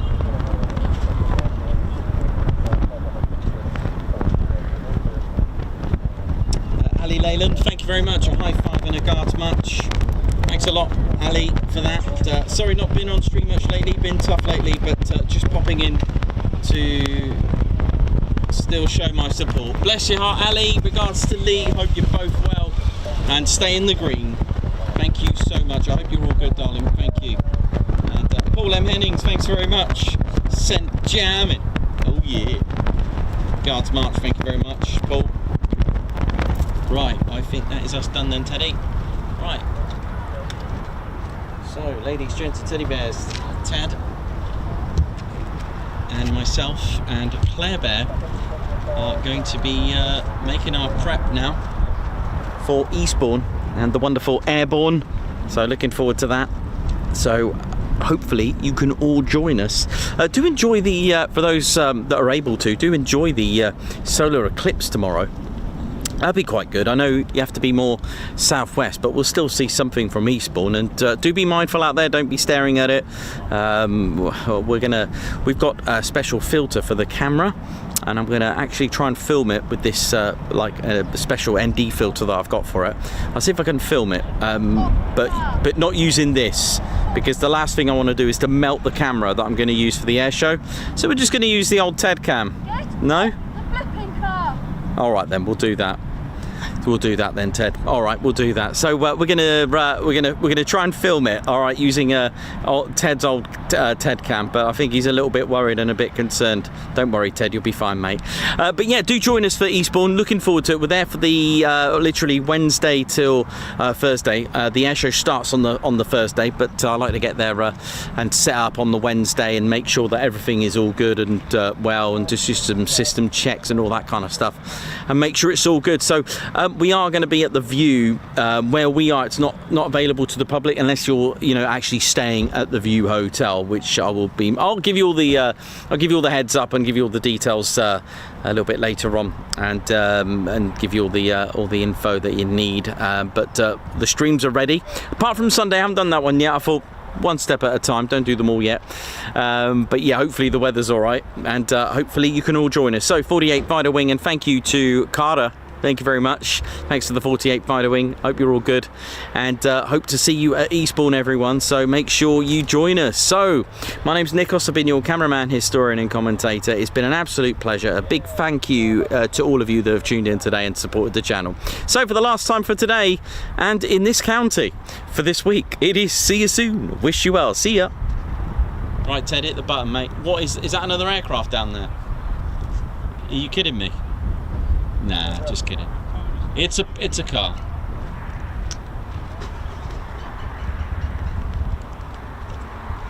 Right, hit the button, Ted.